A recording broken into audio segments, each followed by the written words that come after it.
you can study chemistry, you can study physics, you can study geology anywhere in the universe, but this is the only place you can study biology. This is the only place to be a biologist. Earth. That's it. Yeah. So definitely something very fundamental happened here, and you cannot take biology out of the equation. If you want to understand how that vast chemistry space, how that general sequence space got narrowed down to what is available or what is used by life, you need to understand the rules of selection, and that's when evolution and biology comes into play. The following is a conversation with Betül Kaçar, an astrobiologist at University of Wisconsin, studying the essential biological attributes of life. This is the Lex Fridman podcast. To support it, please check out our sponsors in the description. And now, dear friends, here's Betül Kaçar. What is the phylogenetic tree or the evolutionary tree of life? And what can we learn by running it back and studying ancient gene sequences as you have? I think phylogenetic trees could be one of the most romantic and beautiful notions that can come out of biology. It shows us a way to depict the connectedness of life and all living beings with one another. It itself is an ever-evolving notion. Biologists like visualizations. They like these graphics, these diagrams, and tree of life is one of them. So the tree starts at a common ancestor. It's actually the other way around. It starts from at the end. It starts from the branches. It starts from the tip of the branch, actually, and then the further, depending on what you collected to build the tree. So depending on the branches, depending on what's on the tip of the branch, and I will explain what I mean, the root will be determined by what is really sitting on the tip of the branch of the tree. So we could study the leaves of the tree by looking at what we have today and then start to reverse engineer, start to move back in time to try to understand what the rest of the tree, what the roots of the tree look like. Exactly. So the tree itself, by just taking a few steps back and looking at the entire tree itself, can give you an idea about the connectedness, the relatedness of the organisms, or whatever, again, you use to create your tree. There are different ways. But in this case, I'm imagining entire diversity of life today is sitting on the tips of the branches of this tree. And we look at biologists, look at the tree itself. We like to think of it as the topology of the tree to understand when certain organisms or their ancestry may have merged over time. And depending on the tools you use, you might use this tree to then reconstruct the ancestors as well. And so what are the different ways to do the reconstruction? So you can do that at the gene level, or you could do it at the higher complex biology level, right? So in which way have you approached this fascinating problem? We approached it in every way we can. So it's the gene, could be protein, the product of the gene, or species, or could be even groups of species. It will depend. It totally depends on what you want to do with your tree. If you want to understand certain past events, whether an organism exchanged a certain DNA with another one along the course of evolution, you can build your tree accordingly. If you rather use the tree to reconstruct or resurrect ancient DNA, which is what we do, then in our case, for instance, we do both gene, protein, and species because we want to compare the tree that we create using these different information. Okay, well, let me ask you the ridiculous question then. So how realistic is Jurassic Park? Can we study the genes of ancient organisms and can we bring those ancient organisms back? So the reason I asked that kind of ridiculous sounding question is maybe it gives us context of what we can and can't do by looking back in time. Yeah, so dinosaurs or all these mammals in at least for us is the exciting thing already happened by the time we hit to larger organisms or to eukaryotes. Oh, to you, the fun stuff is before we got to the mammals. The fun stuff is what people think is boring, I think. The phase that, at least two different times in the geologic history. One is the first life, past origin of life. How did first life look like?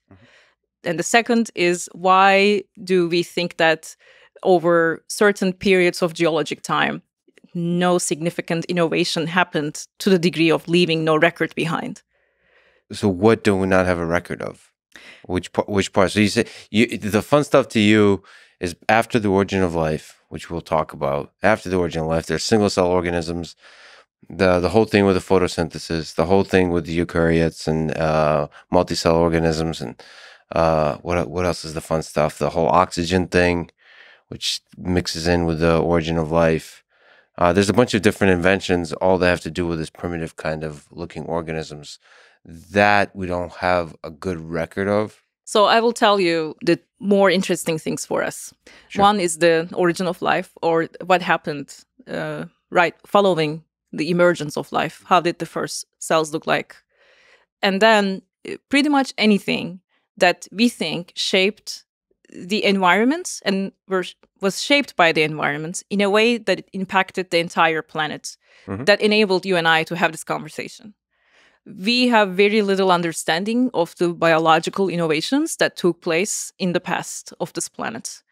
We work with a very limited set of, I don't want to even say data because they're fossil records. So let's say imprints, either that comes from the rock and the rock record itself, or what I just described, these trees that we create and whatever we can infer about the past. So we have two distinct ways that comes from geology and biology, and they each have their limitations. Okay, so, right, so there's an interplay. The geology gives you that little bit of data, and then the biology gives you that little bit of kind of constraints in the materials you get to work with to infer how does this result in the kind of data that we're seeing. And now we can have this through the fog. We can look back hundreds of millions of years, a couple of billion years, and try to infer. Even further, and I like that you said fog. It is pretty foggy. And it gets foggier and foggier the further you try to see into the past. Biology is you basically study the survivors, broadly speaking, Yeah. And you're trying to put together their history based on whatever you can recover today. What makes biology fascinating also it erased its own history in a way, right? So you work with this 4 billion year product, that's genome, that's the DNA. It's great. It's a very dynamic, ever evolving chemical thing. And so you will get some information, but you're not going to get much unless you know where to look, because it is responding to the environment. Yeah, so what we have, that's fascinating. What we have is the survivors, the successful organisms, even the primitive ones, even the bacteria we have today. So bacteria is not primitive, and we Sorry to offend the bacteria. We should be very grateful to bacteria. First of all, they are our great ancestors. I like this quote by Douglas Adams: "Humans don't like their ancestors; they rarely invite them over for dinner." Yeah. Right. But bacteria is in your dinner. Bacteria is in your gut. Bacteria is helping you so we do along invite the way. them for dinner. We invite them. Well, they get themselves invited in a way. Yes. And so and they're definitely older, and definitely very sophisticated, very resilient than anything else. As someone working as a bacteriologist, I feel like I need to defend them in this case because they don't get much shout out when we think about life. So you do study bacteria. So which organisms gives you hints that are alive today that give you hints about what ancient organisms were like? Is it bacteria? Is it viruses? What do you study in the lab? We study a variety of different bacteria depending on the questions that we ask. We engineer bacteria. So ideally, we want to work with bacteria that we can engineer. Seldom we developed the tools to engineer them.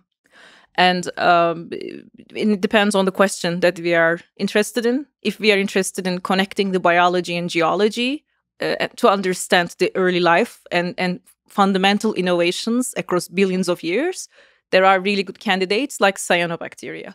So we use cyanobacteria very frequently in the lab. We can engineer its genome. We can perturb its function by poking its own DNA with the foreign DNA that we engineer in the lab.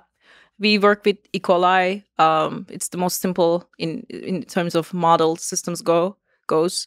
Organism that one can study, well established, sort of a lab pet that we use it a lot for cloning and for understanding basic functions of the cell, given that it's really well studied. So, and what you do with that E. coli, you said that you inject it with foreign DNA? We inject pretty much all the bacteria that we work with foreign DNA. We also work with diazotrophs. These are azotobacteria.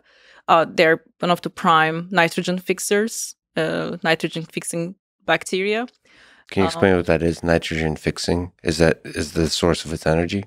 So nitrogen is a triple bond gas that's pretty abundant in the atmosphere, but nitrogen itself cannot be directly utilized by cells given it is triple bond. It needs to be converted to ammonia that is then used for the downstream cellular functions. And that's what counts as nitrogen fixing. Yes, so nitrogen needs to be fixed before our cells can make use of it.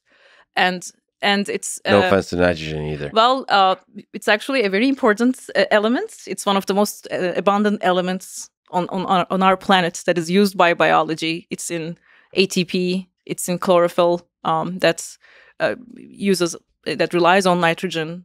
So it's a very important enzyme for a lot of cell functions. And there's just one mechanism that evolution invented to convert it, fix it?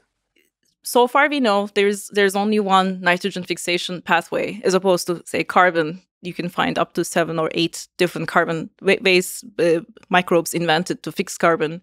That's not the case for nitrogen. It's a singularity across geologic time. We think it evolved around 2.7, maybe roughly 3, probably less than 3 billion years ago.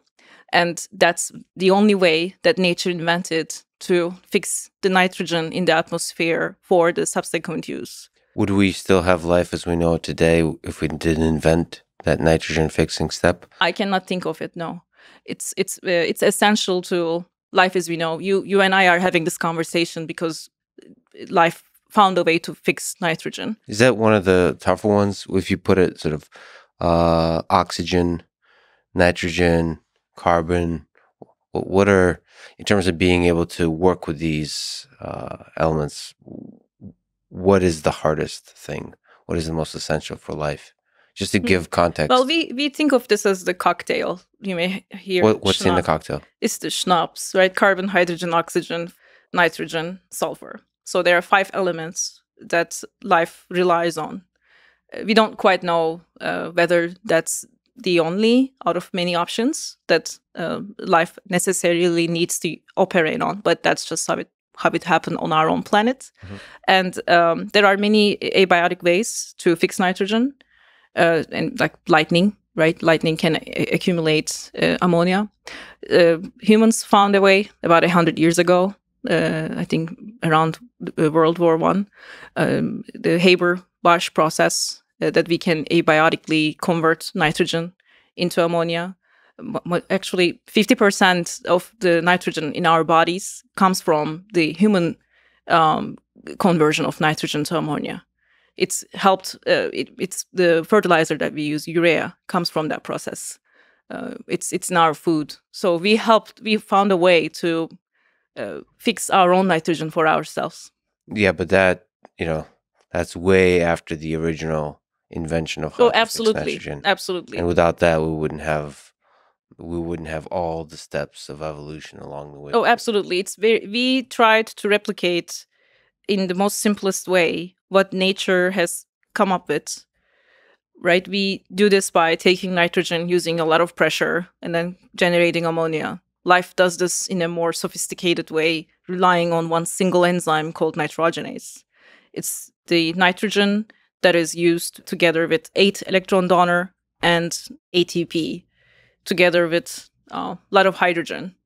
Life pushes this metabolism down to create fixed nitrogen. It's quite remarkable. So the lab pet, E. coli, inject them with DNA. Those are so E. coli does nitrogen fixing in part, or was that a different one? So some biological engineers engineered E. coli to fix nitrogen, I believe, not us. We use the nature's nitrogen fixing bug and engineer it with the nitrogen fixing metabolism that we resurrected using our computational and phylogenetic tools. How complicated are these little organisms? What are we talking about? Depends on how we define complication.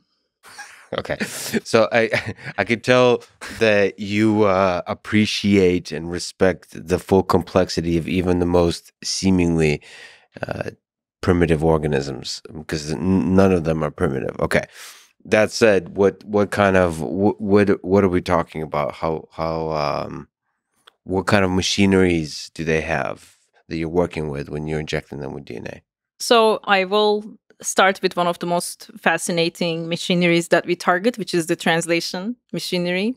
Mhm. It is a very unique subsystem of cellular life in comparison to, I would say, metabolism.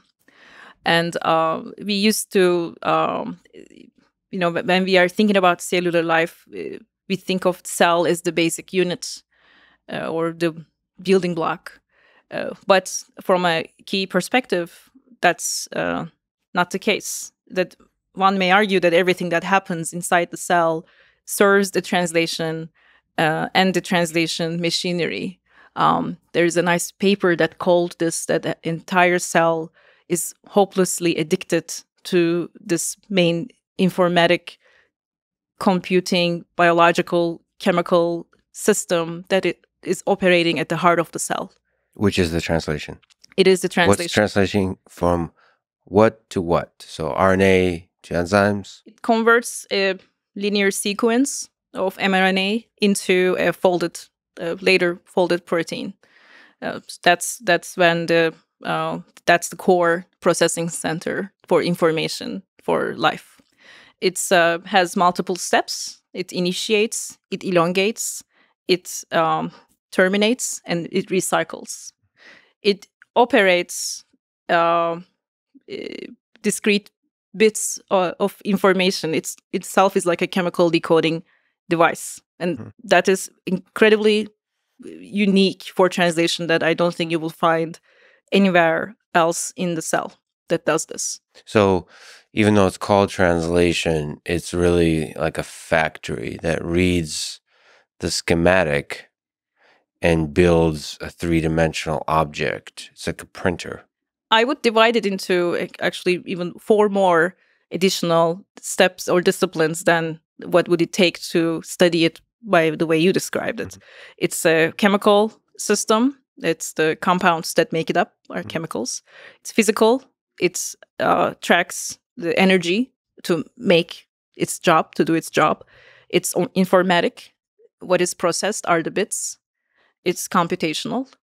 The discrete states that the system is placed when the information is being processed, that's itself is computational. And it's biological. It's there's variability and inheritance that come from imperfect replication even and imperfect computation. So man, that's so good. So from the biology comes the like when you mess up, the bugs are the features. That's the biology. Informatics is obvious in the RNA. That's a set of information there. The different steps along the way is actually kind of what the computer does with bits. It's done computation. Physical, there's I guess like almost like a mechanical process to the whole thing that requires energy, and actually, it's manipulating actual physical objects. And chemical is because ultimately it's all chemistry. Yeah, and it tracks this information. So it is almost a mini computer device inside our cells. Yeah. And that's the oldest computational device of life. It's likely the key operation system that had to evolve for life to emerge. It's more interesting, or it's more complicated in interesting ways than the computers we have today. I mean, everything you said, which is really, really nice. I mean, I guess our computers have the informatic and they have the computational, but they don't have the chemical, the physical, or the biology. Exactly. And the computers don't link information to function. right? They are not tightly coupled, nowhere close to what translation or the way translation does it. So that's the number one, I think, difference between the two. And yes, it's informatic, and we can discuss this further too. 100%. Let's please discuss this further. Which part are we discussing further? Each one of those are fascinating worlds. Each of the five. Yeah. So, well, we can start with the more, I guess, the ones that are more established, which is the chemical aspect of the translation machinery. It's the specific compounds make up the assembly of RNA. Chemists showed this in many different ways. We can rip apart the entire machinery. We know that at the core of it, there's an RNA that operates not only as an information system itself or information itself, but also as an enzyme. And origin of life chemists make these molecules easily now. We know we can manipulate RNA. We can make, even with single pot chemistries, we can create compounds. What's a single pot chemistry?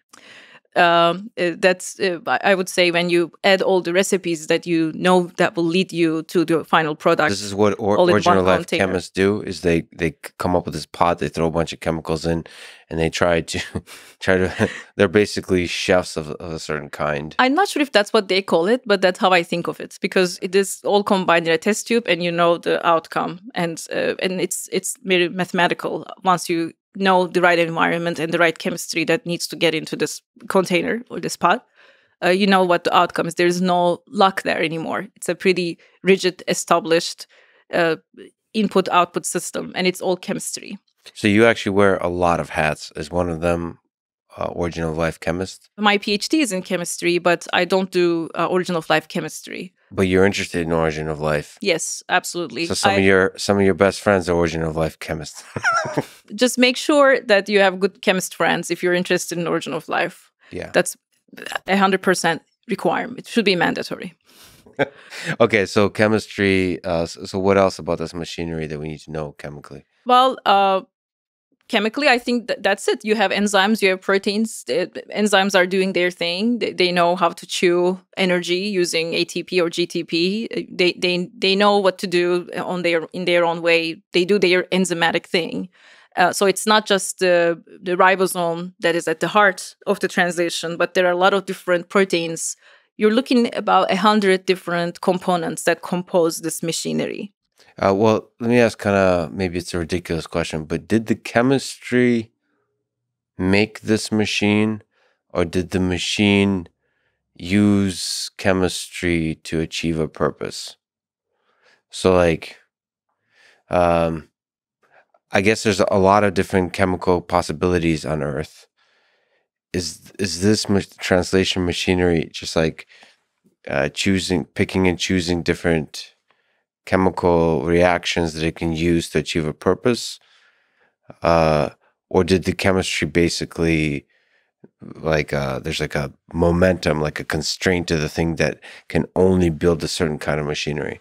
There's basically, is chemistry fundamental, or is it just emergent? Like, how important is chemistry to this whole process? I guess you cannot have life without chemistry. You cannot have any cellular process without chemistry. What makes life interesting is that even if the chemistry is imperfect, even if there are accidents along the way, if something binds to another chemical in a way it shouldn't, there is resilience within the system that it can maybe not necessarily repair itself, but it moves on. However imperfect, mistakes can be handled. That's where the biology comes in. That's where the biology comes in. But in terms of chemistry, you absolutely cannot have a translation machinery without chemistry. And so you're, as I said, there are 4 main steps. These are the core steps that are conserved in all translation machinery. And I should say, all life has this machine, right? Every cell, everything. On Earth. On Earth. Yeah. Yes. When you think of this machine, do you think very specifically about the kind of machinery that we're talking about, or do you think more philosophically, a machine that converts information into function? I cannot separate the two. I think what makes this machinery fascinating is that those 5 components that I listed they coexist. So, for instance, if we let's just talking about the chemistry part, um, we know the certain um, rate constant. All these proteins that operate in this machinery needs to harbor in order to get the mechanism going. Right? If you are bringing the information to the translation machinery and you are the initiator of this computation system, you need to have you can only afford a certain range of mistakes. If you're too fast, then the next message cannot be delivered fast. If you're too slow, then you may stall the process. So there is definitely a chemistry constant going on within the machinery.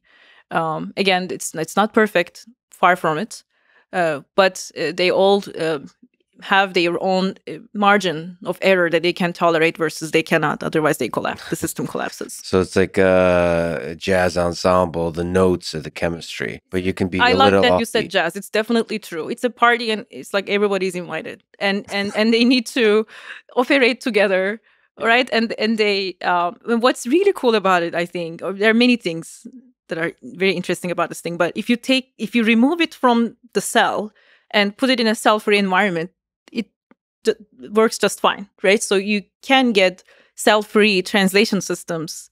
Put this translation in a test tube, and it is doing its thing. It doesn't need the rest of the cell to translate information. Of course, you need to feed the information, at least so far.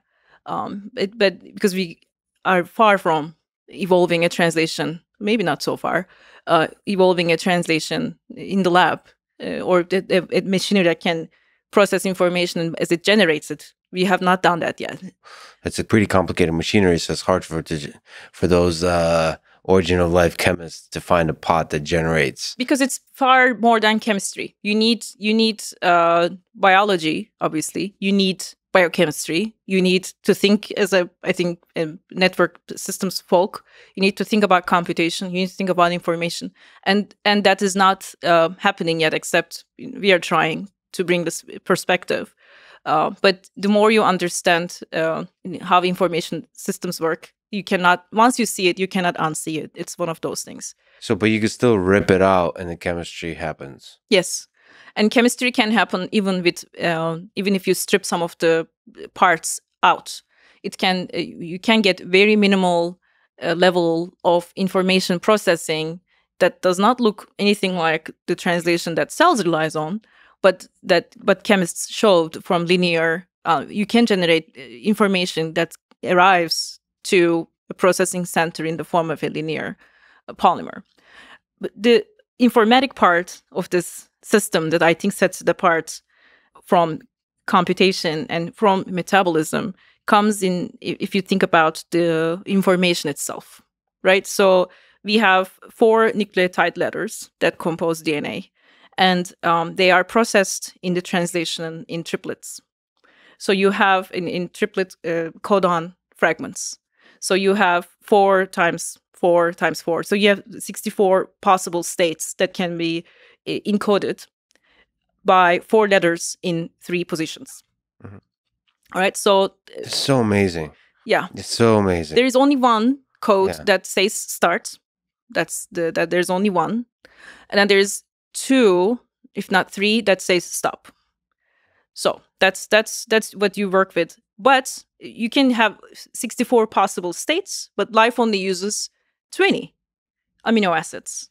So life uses 64 possible states minus 4 of the starts and stops to code for 20 amino acids in different combinations. That is really amazing. If you think about there are 500 different amino acids life can choose, right? It's narrowed it down to 20. We don't know why. A lot of people think about this genetic code is quite fascinating so far, in its own right. I mean, it didn't do it for 4 billion years. I don't know. We may wait for another 4 billion years, but you didn't have those amino acids in the very beginning, right? Like we don't know. So we would be fooling ourselves if we said we know exactly how many amino acids existed early on. But there's no reason to think that it wasn't the same or set. Similar. Yeah, we don't have a good reason, but because roughly 20 out of 60 states are used, you're using 1/3 of your possible states in your information system. So this may seem like a waste, but informatically, it's important because it is abundant and it is redundant, right? Yeah. So this code degeneracy, you see this that's implemented by this translation machinery inside the cell. So it means you can make errors, right? You can make errors, but the message will still get through. You can speak missing some letters, to the information can miss some parts, but the message will still get through. So that 2/3 of the not used states gives you that robustness and resilience within the system. So at the informatic level, there's room for error. There's probably room for error probably in all 5 categories that we're talking about. There's probably room for error in the computation. There's probably room for error in the physical. Yes, exactly. Everywhere there's room for error. Because this informatic capacity is made possible together with the other components. And not only that, but also the product yields a functional, in this case, enzyme or protein, right? So that's really amazing to me. It is. I mean, in my head, just so you know, because I'm a computer science AI person, the parallels between even like language models that encode language, or now they're able to encode basically any kind of thing, including images and actions, all in this kind of way. The parallel in terms of informatic and computation is just incredible. Actually, I have a image maybe I can send you. Can we pull it up now? If you just do genetic codon charts, we can pull that up. Yeah, it's a very standard table. So I can explain why this is so amazing. So you're looking at like this is life's alphabet, right? And so I also want to make a very quick link now to your first question, the tree of life. When we try to understand ancient languages, right, or the cultures of the cultures that use these extinct languages, we start with the modern languages, right? So we look at Indo-European languages and try to understand certain words and make trees to understand. This is what Slavic word is for snow. Something like snig. Now we jump to languages that humans spoke. Human history. Exactly. So we make trees to understand what is the original ancestor, what did they use to say snow. And if you have a lot of cultures who use the word snow, you can imagine that it was snowy. That's why they needed that word. It's the same thing for biology, right? Yeah. If we understand some function about that enzyme, we can understand the environment that they lived in. It's similar in that sense. So now you're looking at the alphabet of life. In this case, it's not 20 or 25 letters. You have 4 letters. So what is really interesting that stands out to me when I look at this, on the outer shell, you're looking at the 20 amino acids that compose life, right? The methionine that you see, that's the start. So the start is always the same. To me, that is fascinating, that all life starts with the same start. There's no other start code. So you send the AUG to the cell, that when that information arrives, the translation knows, all right, I got to start, function is coming. Following this is a chain of information until the stop code arrives, which are highlighted in black squares. So for people just listening, we're looking at a standard RNA colored table organized in a wheel. There's an outer shell and there's an inner shell, all using the 4 letters that we're talking about. And with that, we can compose all of the amino acids. And there's a start and there's a stop. And presumably you put together with these letters, you walk around the wheel to put together the words, the sentences that make... the words, the sentences. And you get one start, you get 3, there are 3 different ways to stop this, one way to start it. And for each letter, you have multiple options. So you have a code A, the second code can be another A. And even if you mess that up, you still can rescue yourself. So you can get, for instance, I'm looking at the lysine, the K.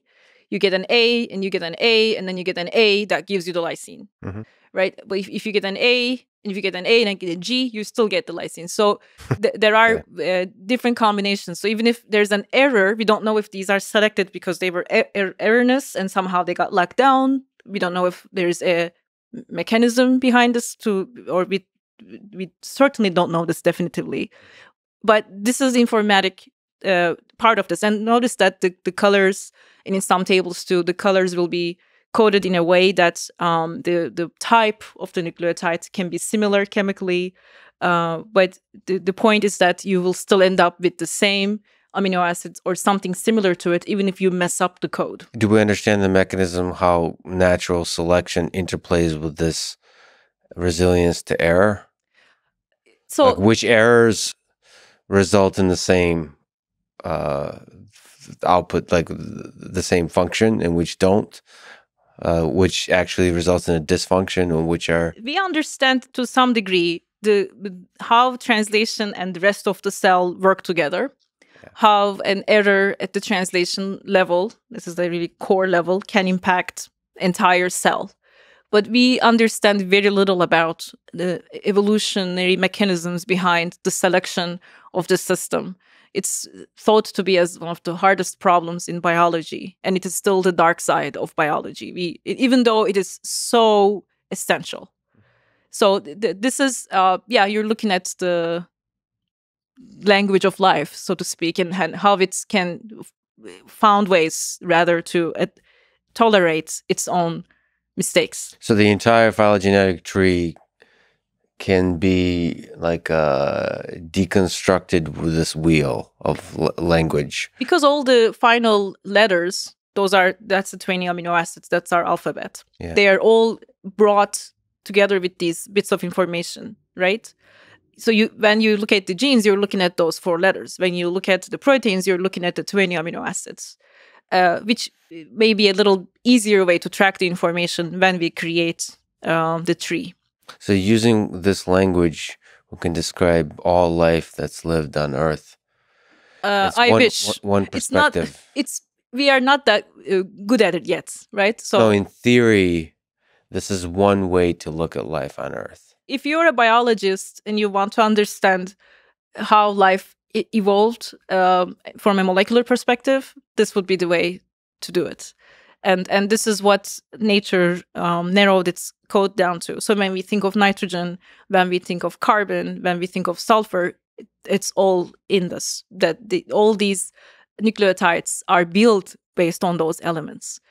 And this is fundamentally the informatic perspective on exactly. That's the informatic perspective. And it's important to emphasize that this is not engineered by humans. Mm-hmm. This evolved by itself.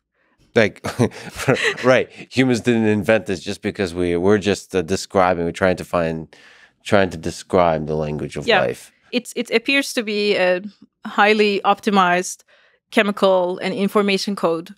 It may indicate that a great deal of chemical evolution and this may indicate that a lot of selection pressure and Darwinian evolution happened prior to the rise of last universal common ancestor, because this is almost a bridge that connects the earliest cells to the last universal common ancestor. Okay, can you describe what the heck you just said? So this mechanism evolved before the what common ancestor? So there's the last universal common ancestor. Yes, so when we talk about the tree, when we think about the root, if you ideally included all the living information or all the available information that comes from living organisms on your tree, then on the root of your tree lies the last universal common ancestor, LUCA, right? Why last? Last universal. Because the earlier universal, it also had trees, but they all died off. We call it the last because it is sort of the first one that we can track.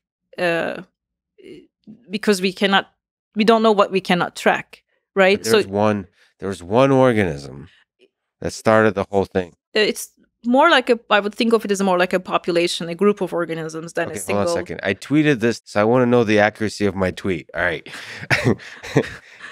Sometimes early in the morning, I tweet very pothead-like things. I said that we all evolved from one common ancestor that was a single cell organism 3.5 billion years ago. Something like this. How true is that tweet? Do I need to delete it? No, that's actually correct. I mean, I think, of course, there's a lot to say, which is like we don't know exactly. But to what degree is that the single organism aspect, is that true versus multiple organisms? Do you want me to be Brutally honest? Yes, please. This. So There's still time. This is how we did like caveats to tweets. All right. So first of all, it's not 3.5 is still a very conservative estimate. That's just in which direction? I would say it's 3.8 is probably safer to say at this point. A bunch of people said it probably way before. If you put an approximately, I'll take that. I didn't. I just love the idea that I was once, first of all, as a single organism, I was once a cell. Well, you're a group of cells. No, but I started from a single cell. Me, Lex. You mean like you versus Luca? Are you relating to Luca right now? No, I'm relating to my your own development. My own development. I started from a single cell. It's like it like built up and stuff. Okay, and then so that's for a single biological organism. And then from an evolutionary perspective, the Luca, like I start like my ancestor is a single cell, and then here I am sitting half asleep, tweeting. Like I started from a single cell, evolved a ton of murder along the way to lead this like brutal search for adaptation through the 3.5.8 billion years. So you defy the quote of Douglas Adams. You are proud of your ancestors, and you invite them over to dinner, and you invite them over to your Twitter. Yeah. So, and it's amazing that this intelligence, to the degree you can call it intelligence, emerged to be able to tweet whatever the heck I want. Yes, it's almost intelligence at the chemical level, and this is also probably one of the first chemically intelligent system that evolved by itself in nature. Yeah, so you see that translation is a fundamentally like intelligent mechanism. In its own way, and again, if we manage to figure out how to drive life's evolution, if it can evolve a sophisticated sort of informatic processing system like this, you may ask yourself, what might chemical systems be capable of independently doing under different circumstances? Yeah, so like locally, they're intelligent locally. They don't need the rest of the shebang. Like they don't need the big picture. So that's a great segue into what makes us biological, right? The heart of the cellular activities are translation. You kill translation, you kill the cell. Yes. You not only the translation itself, you kill the component that initiates it, you kill the cell. You remove the component that elongates it, you kill the cell. So there are many different ways to disrupt this machinery. All the parts are important. Now it can vary across different organisms. We see variation between bacteria versus eukaryotes versus archaea, right? So it is not the same exact steps, but it can get more crowded as we get closer to eukaryotes, for instance. But you are still computing about 20 amino acids per second, right? This is what you're generating every second. That single machinery is doing 20 a second? 21 for bacteria, I believe 8 for eukaryotes, or 9. 21 a second. I mean, that's super inefficient or super efficient, depending on how you think about it.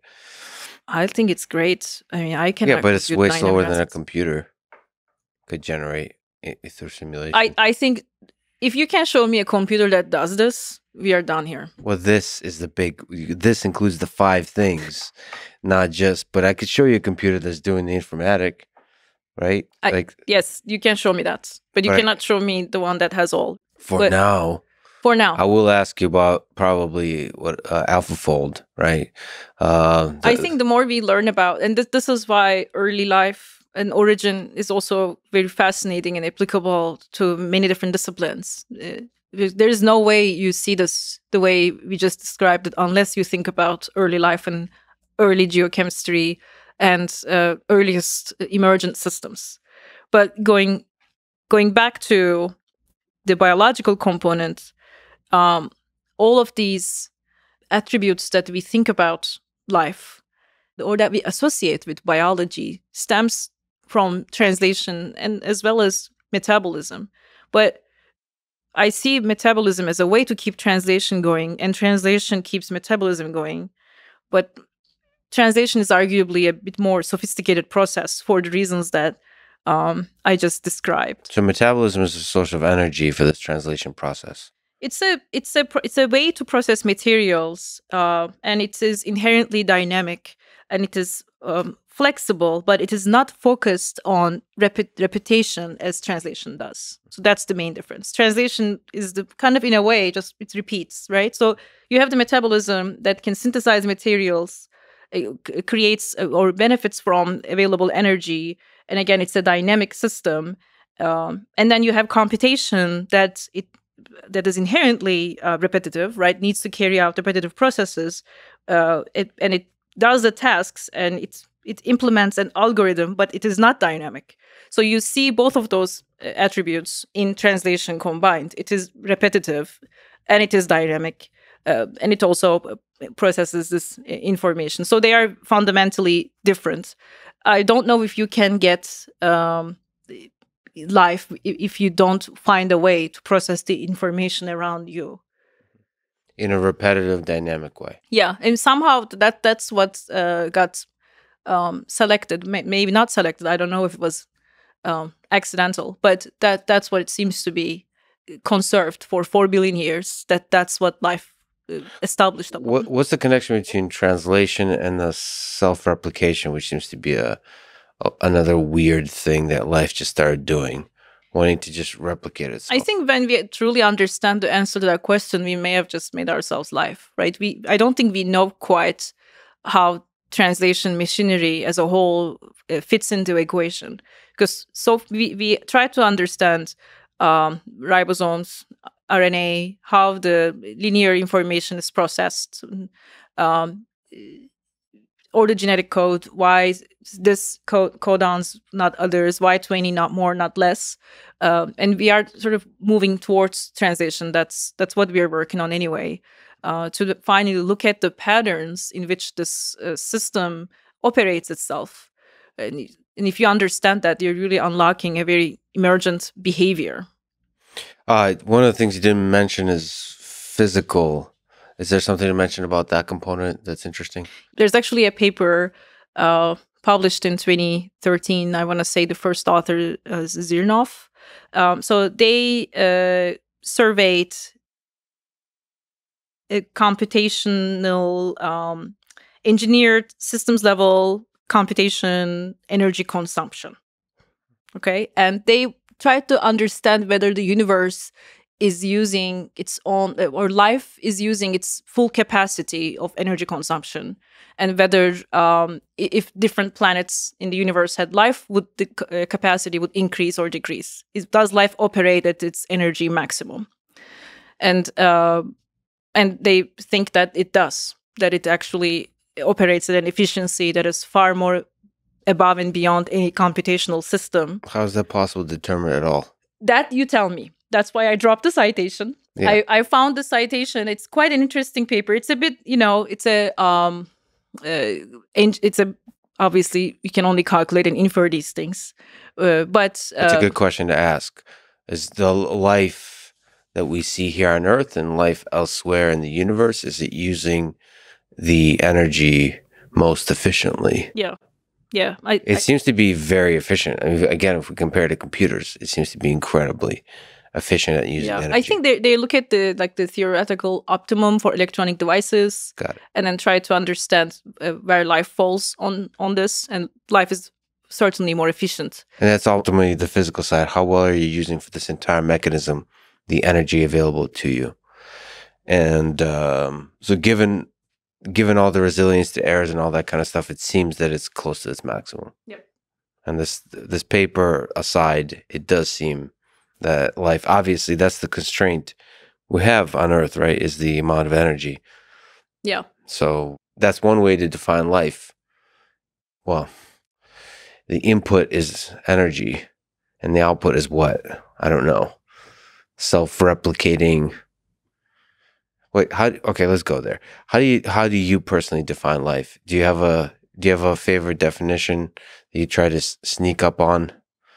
Um, Is it possible to I define life on Earth? I don't know. It depends on what you are defining it for. If you're defining it for finding different life forms, then it probably needs to have some quantification in it so that you can use it in whatever the mission that you're operating So to you mean look like for it's life. not binary? It's this is like a 7 out of 10 on life.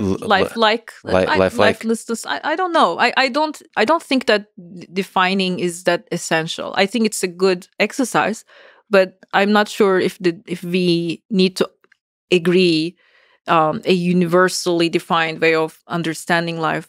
Because the definition itself seems to be ever evolving anyway, right? We have the NASA's definition. It has its minuses and pluses, but it seems to be doing its job. But what are the different, if there is a line and it's impossible or unproductive to define that line, nevertheless, we know it when we see it is one definition that the Supreme Court likes. And that's a kind of an important thing to think about when we look at life on other planets. So how do we try to identify if a thing is living when we go to Mars, when we go to the different moons in our solar system, when we go outside our solar system to look for life on other planets? It's unlikely to be a sort of a smoking gun event, right? It's not going to be, hey, I found this. You don't think so? I don't think so. Unless you find an elephant on some exoplanet, then I can say, yeah, there's life here. No, but isn't there a dynamic nature to the thing? Like it moves. It has a membrane that looks like there's stuff inside. It doesn't need to move, right? I mean, like look at plants. I mean, they grow, but there are plants that can be also pretty dormant, and arguably they do everything that one of my favorite professors once said, that a plant does everything that a giraffe does without moving. So movement is not a Zen statement necessarily. But on a certain time scale, the plant does move. It just moves slower.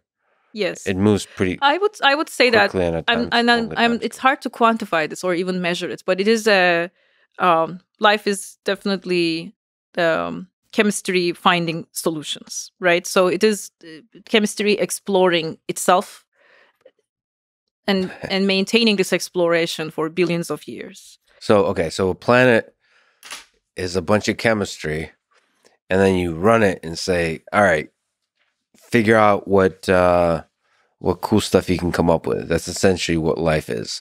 Given a chemistry, what is the cool stuff I can come up with? If that chemistry or the solutions that it embarks upon are maintained in a form of memory, right? So you don't just need to have the exploring chemical space, but you need to also maintain a memory of some of those solutions for over long periods of time. So that's the memory component makes it more living to me, because chemistry can always sample, right? So chemistry is chemistry, but are you just constantly sampling, or are you building on your former solutions and then maintaining a memory of those solutions over billions of years? Or at least that's what happened here. Chemistry can't build life if it's always living in the moment. The physicists will be very upset with you. Okay. So memory could be a fundamental. I mean, life is not just life. Life is obviously the chemistry and physics leading to biology. So this is not a disciplinary problem of one discipline trumping other discipline. It's that, but what you need to have is definitely. Chemistry is everywhere, right? I tend to think you can be a chemist, you can study chemistry, you can study physics, you can study geology anywhere in the universe, but this is the only place you can study biology. This is the only place to be a biologist. Earth. That's it. Yeah. So definitely something very fundamental happened here, and you cannot take biology out of the equation. If you want to understand how that vast chemistry space how that general sequence space got narrowed down to what is available or what is used by life, you need to understand the rules of selection, and that's when evolution and biology comes into play. So the rules of natural selection operate to you on the level of biology? Rules, I don't know if there are any rules like that. It would be fascinating to find in terms of the biology's rules. That's a very interesting and it's a very fascinating area of study now, and probably we will hear more about that in the decades to come. But if you want to go from the broad to specific, you need to understand the rules of selection, and that is going to come from understanding biology, yes. Well, actually, let me ask you about selection. You have a paper on evolutionary stalling where you describe that evolution is not good at multitasking, or like in populations that evolve quickly. I mean, it's a very specific thing, but there could be a generalizable fundamental thing to this, that evolution is not able to improve multiple modules simultaneously. I guess the question is, what part of the organism does evolution, quote unquote, focus on to improve? Yeah, that was the driving question.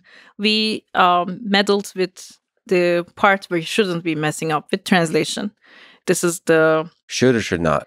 You shouldn't. As I said, there are many ways to break it, and all life needs it. That's one of the your favorite things to do, is to break life to see what happens. It's yeah, because that's how kids learn, right? So you have to break something and then see how it will.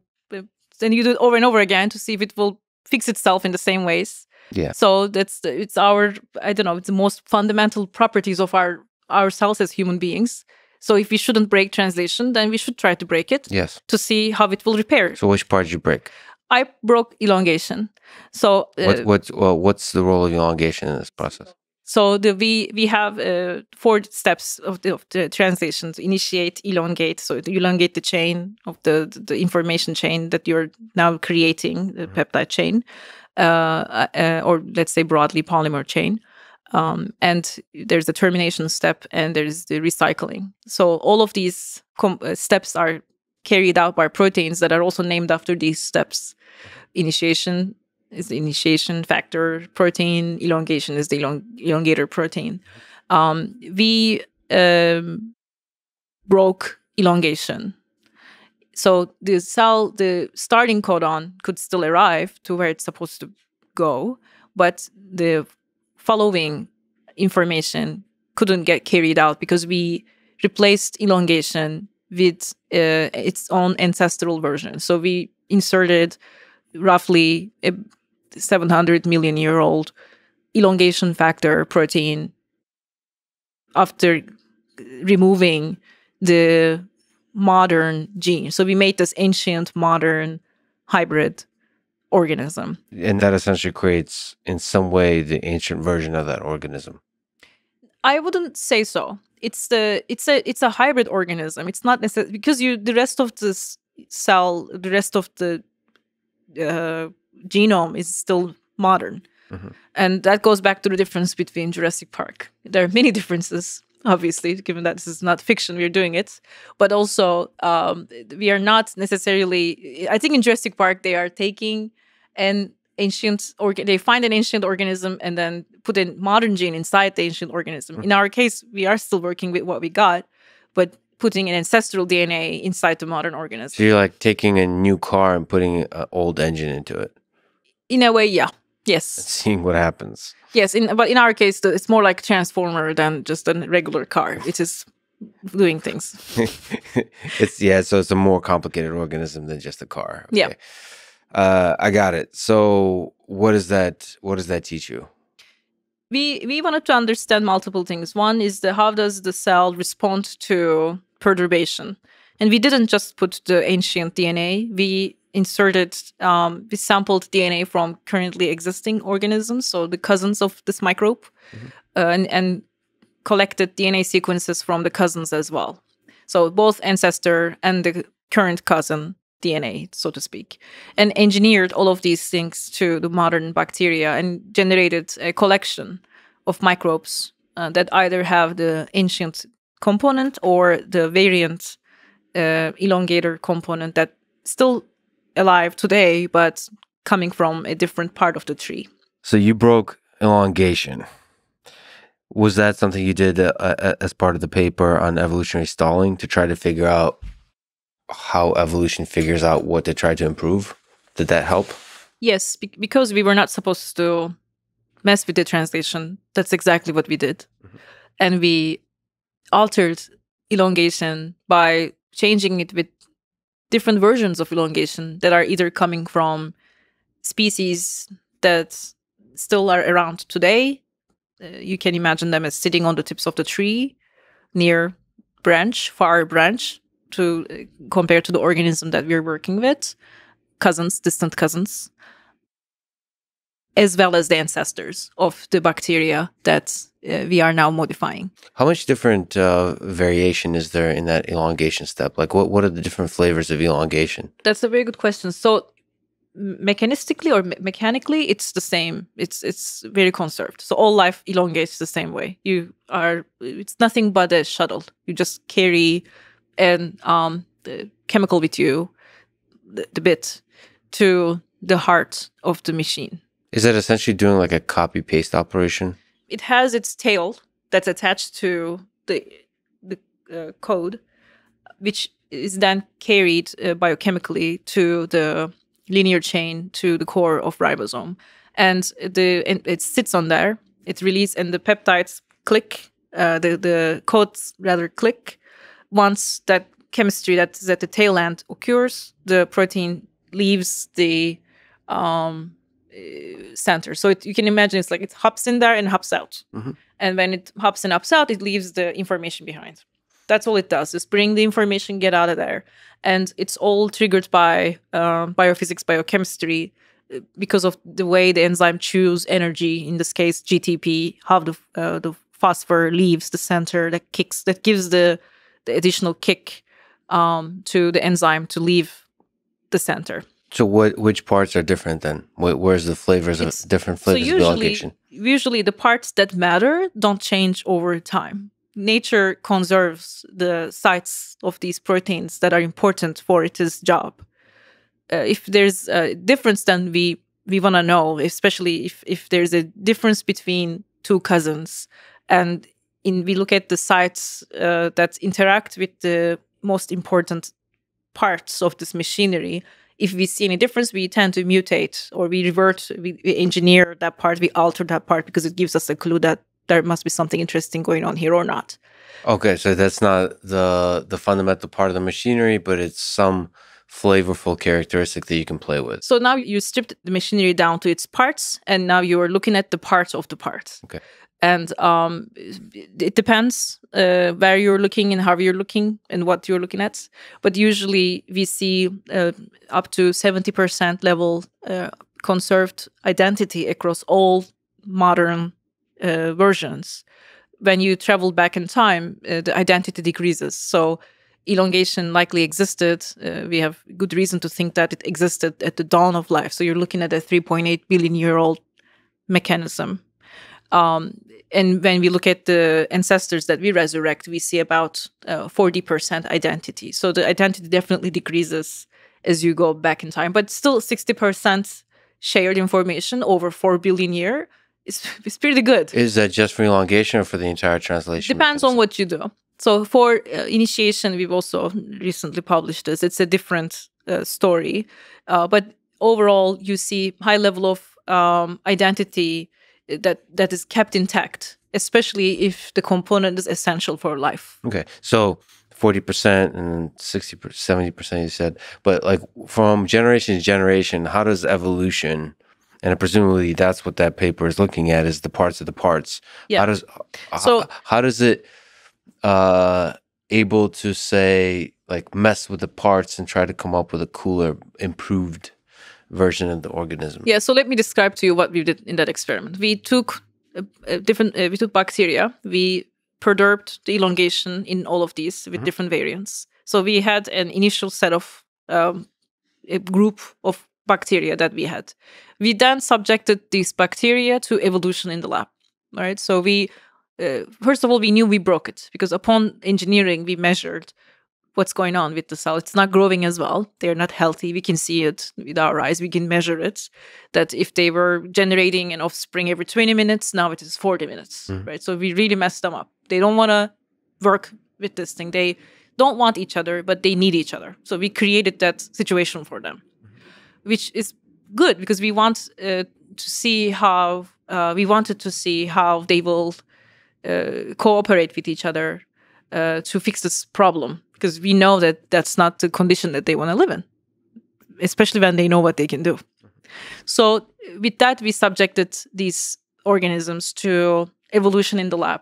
That's we refer to this as experimental evolution. We subject bacteria to different selection pressure, project them through bottlenecks. Every day, we randomly collect a handful of bacteria from the flask, put them in a new fresh environment with fresh food, keep them in this environment for 24 hours until they reach a more dormant state, and then we introduce them to a new environment. So we repeated this for about, I will say, 150 days. So every day, not nonstop, we repeated this experiment. Some kind of how many different kinds of environments are there? We kept the environments to the same, and because we had different initial conditions, we kept the environment constant, same temperature, same food, same source of carbon, but we created replicates for each lineage. So in some ways, we created our own fossil record in the lab by evolving and generating these flasks. And every step of the way, we also froze these cells and took stocks of them in the cryo freezer. How long does it take to go from one generation to the next with bacteria? If you for E. coli, it's usually 20 minutes. Okay, great. So that's the experiment. That's the experiment. And you're always messing with it in the same way for the initial. It's the condition? same way. So we introduce variation at the elongation level because we perturbed it with different elongations. We found that if we introduce a different protein that is very different, the cells don't like that, right? So if the distance is larger, the consequence is also large, meaning that you hit them harder if you introduce a variant that is really foreign to them, that's really distant. In our case, it was the ancestor. They really did not like the ancestor, but they were okay with their nearest cousin. Right. Okay, great. So you did vary in the distance. We varied the evolutionary distance, and then we kept the experimental conditions the same, and we propagated these populations every day for 150 days, and we collected bacteria at every step of the way and looked at the sequence. We wanted to understand what sort of changes may have happened in the genome to respond to the variation that we've introduced. So what kind of changes would you be seeing depending on the evolutionary distance of the thing you shoved into it? Exactly. So we knew where we punched, right? We punched right the heart, right? We punched the translation. So we expected, is it translation?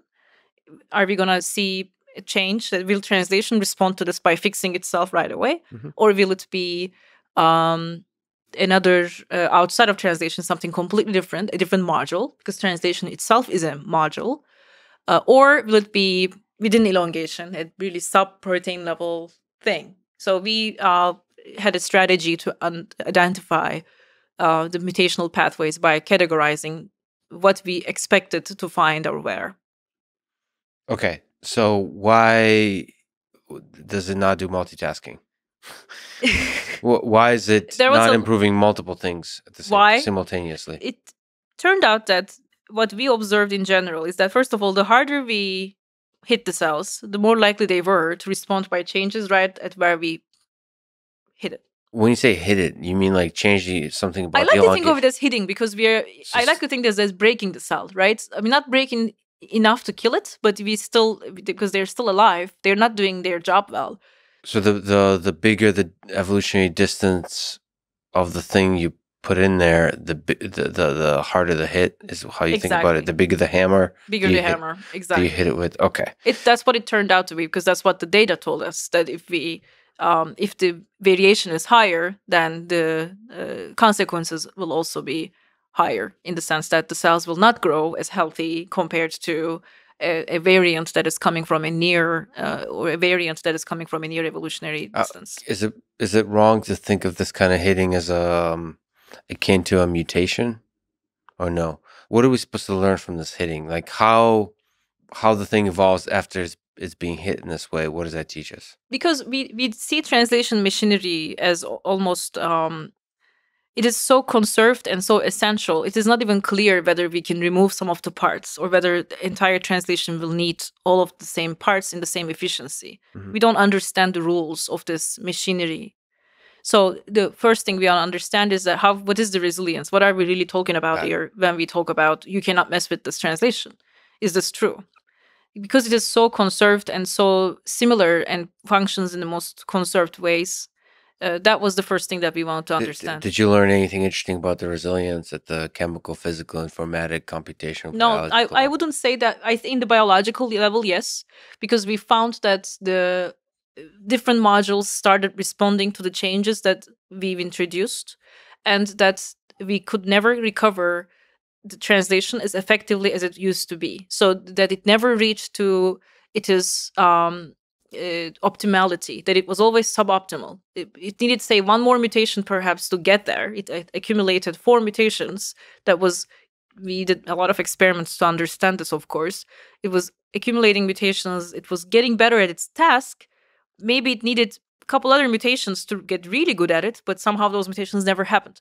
And before those mutations happened, we saw another module emerging through mutations and getting better at its own different task that is not translation. You can think of cell as a web of networks, right? And we think of these as multiple, almost airports. There are proteins that are more central hubs versus there are proteins that maybe are not as important hub. If you introduce a problem in the most populated hub, you're going to mess up the traffic system more drastically. And that's what we were messing with in the biological terms as well. So when we say module, like translation would be one of the modules. Translation would be one. So you're basically saying when you mess with translation, the organism would choose to either try to fix that module or another module, depending. Exactly. But it wouldn't do multiple modules. It wouldn't do multiple modules. It focused on one module at a time. And right before that module maybe reached to its own maximum, it stalled its optimality at a certain degree. So you never get to a degree that is more optimal than you can achieve, even though perhaps another mutation could get you there.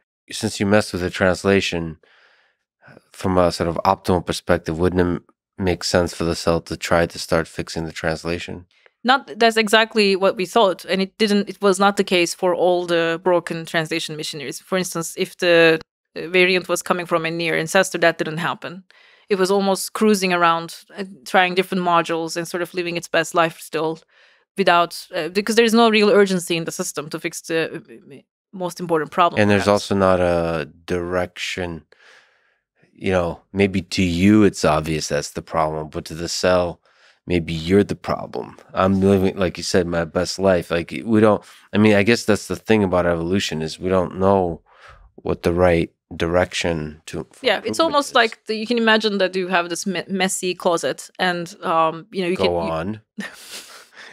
Happens to be an accurate representation of my life. So you take a look at it and you see all these sweaters or jeans or all over the place, and then you look at a drawer that has socks coming out of it, and you think that's the most important one. I'm just going to fix that one, and then you fix that one, and then you think you will get to the other one, but you don't, because you just fix the most important one. That is the whatever that was getting into your way. That's really what evolution is. It's quite lazy. It fixes the problem that seems to be the most immediate, and it doesn't go beyond what it really needs to. It seems like, at least for our experimental setup, that was the case. Especially for rapidly evolving systems. So, is the environment they're operating in pretty constrained? Like, is there urgency? I would say that we definitely constrain the environment. It's definitely removed from their natural setup. We are not evolving them in a gut. It's a very homogeneous system, very controlled temperature, controlled food, controlled carbon. So just looking at that, let me ask the romantic question. How did evolution create so much beautiful, complex variety on Earth? Like from that you're saying that we're talking about improving different modules, but if we step back and look at the entirety of the tree of the different organisms that created all throughout history, the stuff that's fun to you with the first few billion, and the stuff that's fun to me when I watch on YouTube, which is like the lion versus gorilla fights and so on. But the whole thing is fun. So with all that beautiful variety from the predator and the prey, from the self-replicating bacteria and all that kind of stuff. How did it do it? How is a very difficult question, especially when we don't understand the past with clarity at all. I can tell you that there seems to be very critical innovations that happened throughout the history of life that are each themselves very sophisticated singularities that emerged once and then they set the tone. One of which is emergence of translation. It seems like it happened once. It had to happen once. Seems like that's all it took. 3.8 billion year, maybe older. Clearly subjected to a lot of chemical evolution even prior to the last universal common ancestor. And then you jump and you see emergence of cyanobacteria that undeniably changed the course of this planet in the subsequent aerobic photosynthesis that life learned how to utilize what's available in the environment in the most profound way. And then you move forward, you see the emergence of eukaryotes, the endosymbiosis, also another singular event. And then you move forward, and then comes the plants. So these are, I counted, I think, 6 different things that seems to have happened just once. And the singularity events in the history of evolution of life on Earth. So what's really fascinating here is that there seems to be 2 different courses, the time course. Evolution is operating at the molecular level, right? We're talking about seconds. We're talking about mutations that happen every second. We're talking about selection that's also happening under a minute, right? So that is a very fast process. The fact that I can evolve bacteria in a lab, and I say almost complainingly, oh my goodness, it took me 150 days. I mean, that's pretty rapid for a change to be seen. But then the big changes and the ones that I'm talking, the really big innovations that caused an increase of oxygen on this planet, or even its own mere presence, are due to these molecular innovations. Seems to only happen a handful of times over billions of years of time scale. Let me ask you this question having to do with my half asleep tweet. So saying that we all originated from one common ancestor, that's just one of the miraculous things about life on Earth. Of course, you could say there's multiple common ancestors in the beginning, multiple organisms and so on. But the other stuff that you're talking about is these singular events, these leaps of invention throughout evolutionary history.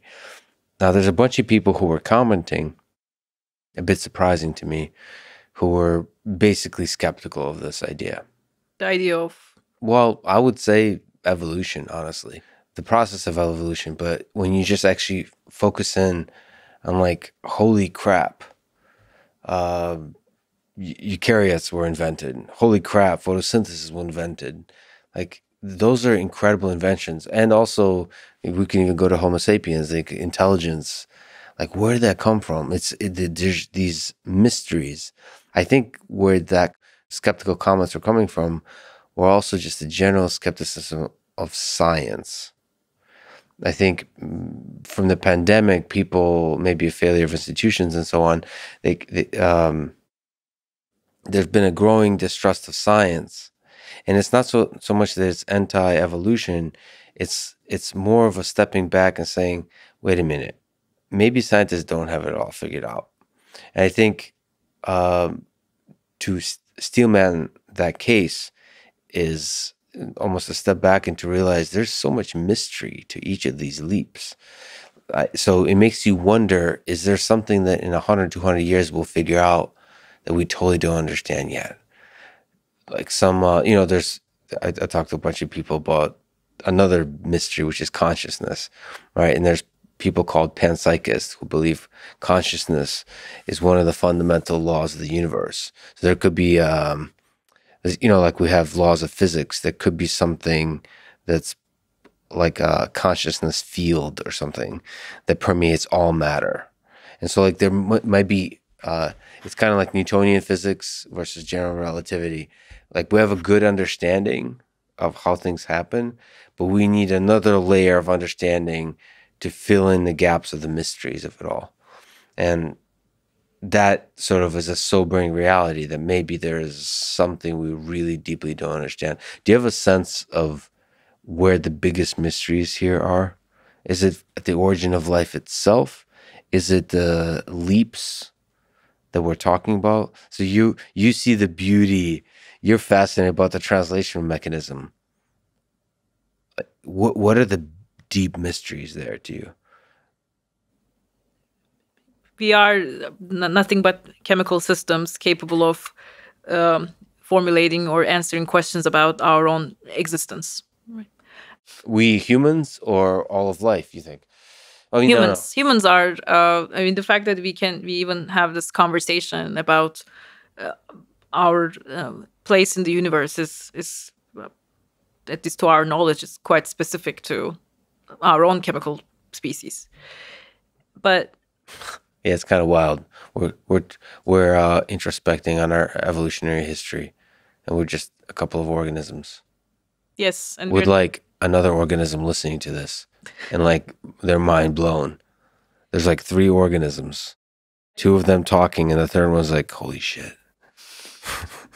I think that understanding what I really find interesting about understanding origin of life, or even contemplating about our own place in the universe, if at the end of this would come down to appreciating, or even before appreciating, really truly comprehending what it is that we got here, that to me is a huge gain, because there's no single question in biology, I think, that will give that will deliver that magnitude of that message and understanding, but understanding how life here started at first place. If we truly comprehend that, this is not a concept that is well taught in schools. We ask students to memorize these concepts. If they are lucky, they learned RNA world, chicken and egg problem, etc. That's the extent to which that got. Maybe their biology teacher was personally interested in the subject matter, if they're lucky. And you know the saying that the brains are evenly distributed across any metric you can imagine, but opportunities are not. So if people aren't understanding the importance of this, is because that's a lack of opportunity right there. That was skipped through the proper education and training in the delivery of why science matters, or how science actually works. Yeah, but how do you even begin to seriously think about the origin of life? I mean, every problem of existence, of life, has its time. So I don't know if it's time to understand consciousness yet. We might be 100 years away from that.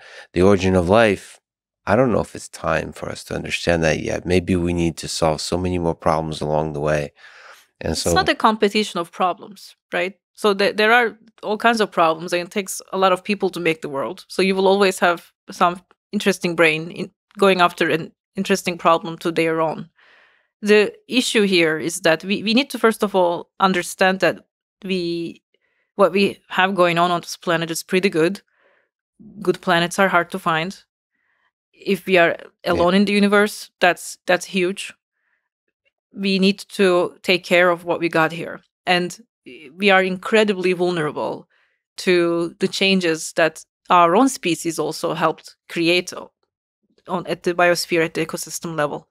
We take it for granted. We take what we created for granted because of the fact that we think we are some sort of ultimate endpoint, the most sophisticated, amazing thing that nature could generate. I think understanding, and not even understanding, but asking these questions of where did this even come from? How did this even begin? And attempting to understand that using chemistry and physics and biology, and because we can, that's the ultimate gift we can give back to the entire species on this planet. Yeah, I mean, it's humbling. It's humbling to realize the complexity of this whole mechanism. It certainly puts humans in their proper perspective, that we're not, just because we have brains and brains are intelligent doesn't mean we're the most intelligent thing, because ultimately the whole mechanism of nature seems to be orders of magnitude more intelligent. All of it. Like we're like a hierarchy of organisms that have a history of several billion years, and that all somehow came together to make a human. And there'll be life after us, just as was life before us. And something that comes after will be perhaps even more fascinating. Yeah, I think when you understand the magnitude of what happened here, there is no room for arrogance. It should overwhelm you and humiliate. It's pretty humiliating. Yeah. It's quite amazing what happened here, and there is no other discipline that will deliver that but exploring our own origins and looking at life as a more planetary system phenomena rather than one single species at a time, a collective look. You mentioned this question in your TED Talk is the two possibilities of the universe being full of life and the universe being empty and we're the only life in the universe. How do you feel about both options? Just actually you as a single chemical organism introspecting about its existence in this world. It's having a planet full of life is interesting because we talked about life being all about chemistry exploring solutions. Mm-hmm. And having solutions in front of you is great. It's beneficial, right? Solutions being different organisms, like other humans, you see them as the solutions to a chemistry problem. Different. Yeah. Oh, that's an interesting solution. That's not next time we're in Austin, so there's a bunch of weirdos. Every time I see a weirdo, I'll be like, "Oh, that's an interesting solution to this chemistry problem." So now you think like an origin of life science, but it's funny that one worked out.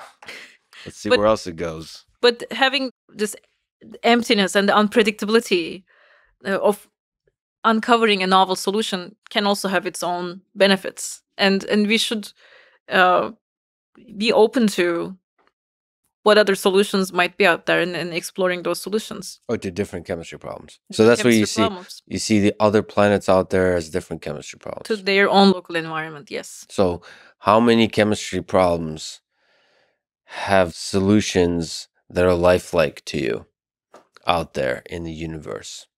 It's a wide open palette if you think about it. I don't quite know. We know the chemistry is chemistry. I don't think the chemistry will be different elsewhere. But again, what is selected by chemistry will be determined by the environment, most likely. See, I think there's life everywhere out there. So there's a guy named Nick Lane whose gut, and it's interesting to me, I wonder what you think about it, is his gut is there's life everywhere out there, but it stops at like the bacteria stage. So he says the eukaryotes is like the biggest invention and the hardest one. I wonder if he thinks that's an accidental outcome. If he thinks that's inevitable, I wonder what that means. But it's a likely possibility that the bacterial or microbial life is definitely more attainable.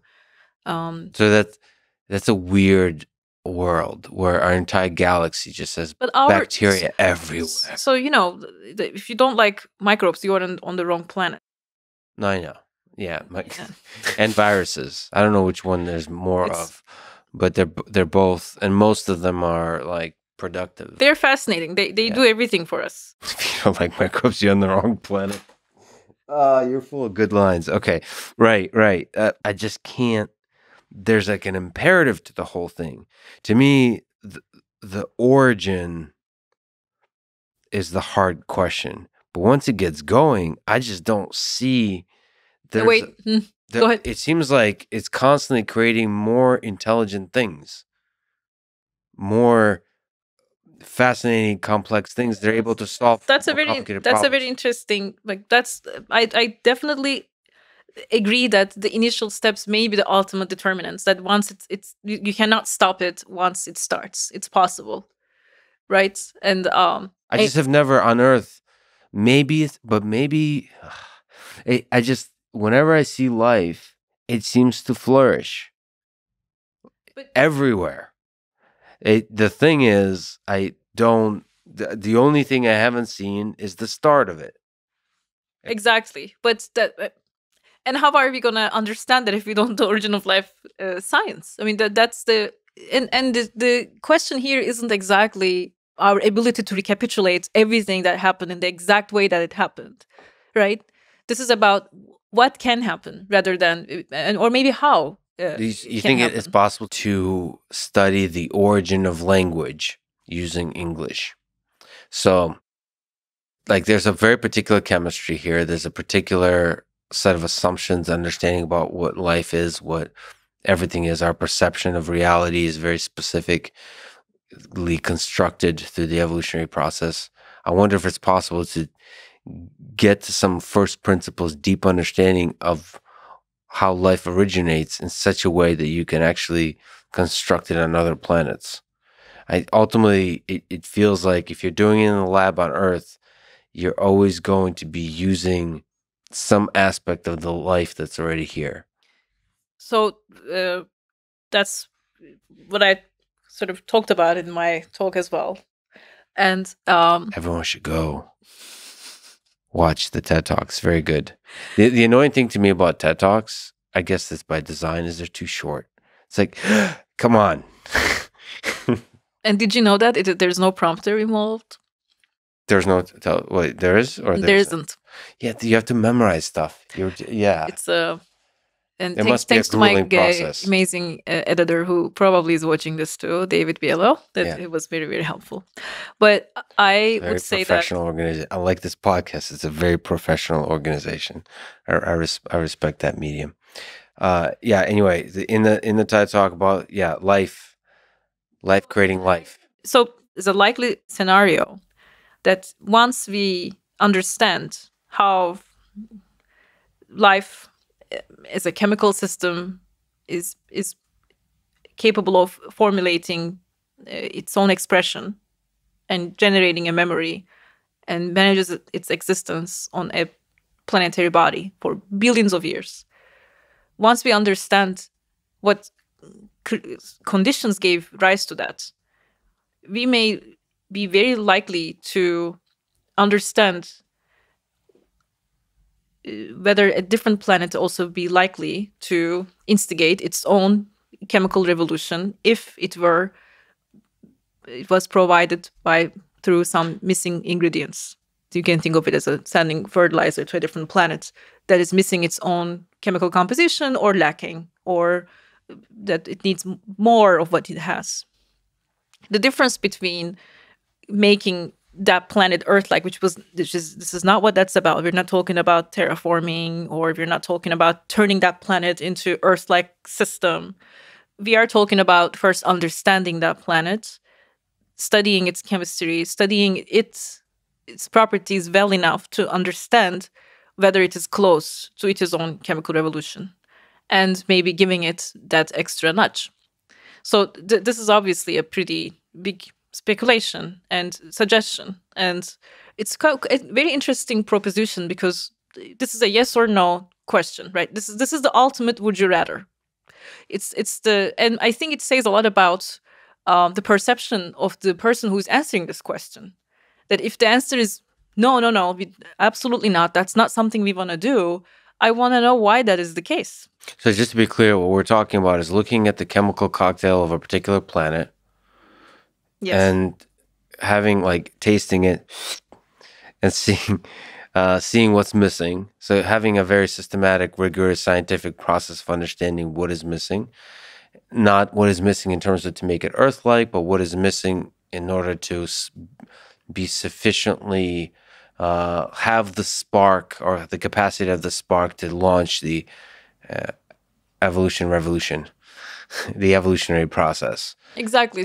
And then the question is, do we want to then complete the cocktail? The proposition is to also make us think that we will likely have this capacity at some point, especially when we understand origin of life better and better, right? So we will be asking ourselves this question. I guess I wanted to bring this to daylight a little bit because maybe in 10, 20 years, maybe more. So you wanted to ask the ethical question: should we basically start life elsewhere on another planet, or enable the chemical capacity of that planet that it may one day itself get there? Okay, so for me, the answer is yes. So if you were to try to argue against my yes, what would you say? Why not? What's the worst that can happen if we seed another planet with life? What are the things we should think about? Is your main concern a chemical biological one, or is it an ethical one? What do you think about? Well, the worst thing that can happen is that it wouldn't work, right? So that it's not likely. It's not likely that any attempt like this would work. That's probably because how do you? So? You gotta be very, you have to have an understanding that I don't think we have just yet. I see, because if it doesn't work, then we could try again, right? To me, the worst case, the thing I would be worried about is we create life. I mean, the same stuff I worry about, like with plants, is things that might have a conscious experience. And then the dark aspect of life is increasingly complex life. Maybe I'm anthropomorphizing, but it seems to have the capacity to suffer. Huh. And so we're creating something. It's like when you have children, you put creatures into this world that will suffer, can suffer, and may suffer, depending on how you view life, may likely suffer. And so now you carry this responsibility for doing your best to alleviate any suffering they might go through. And that perhaps that's romanticizing this notion of life.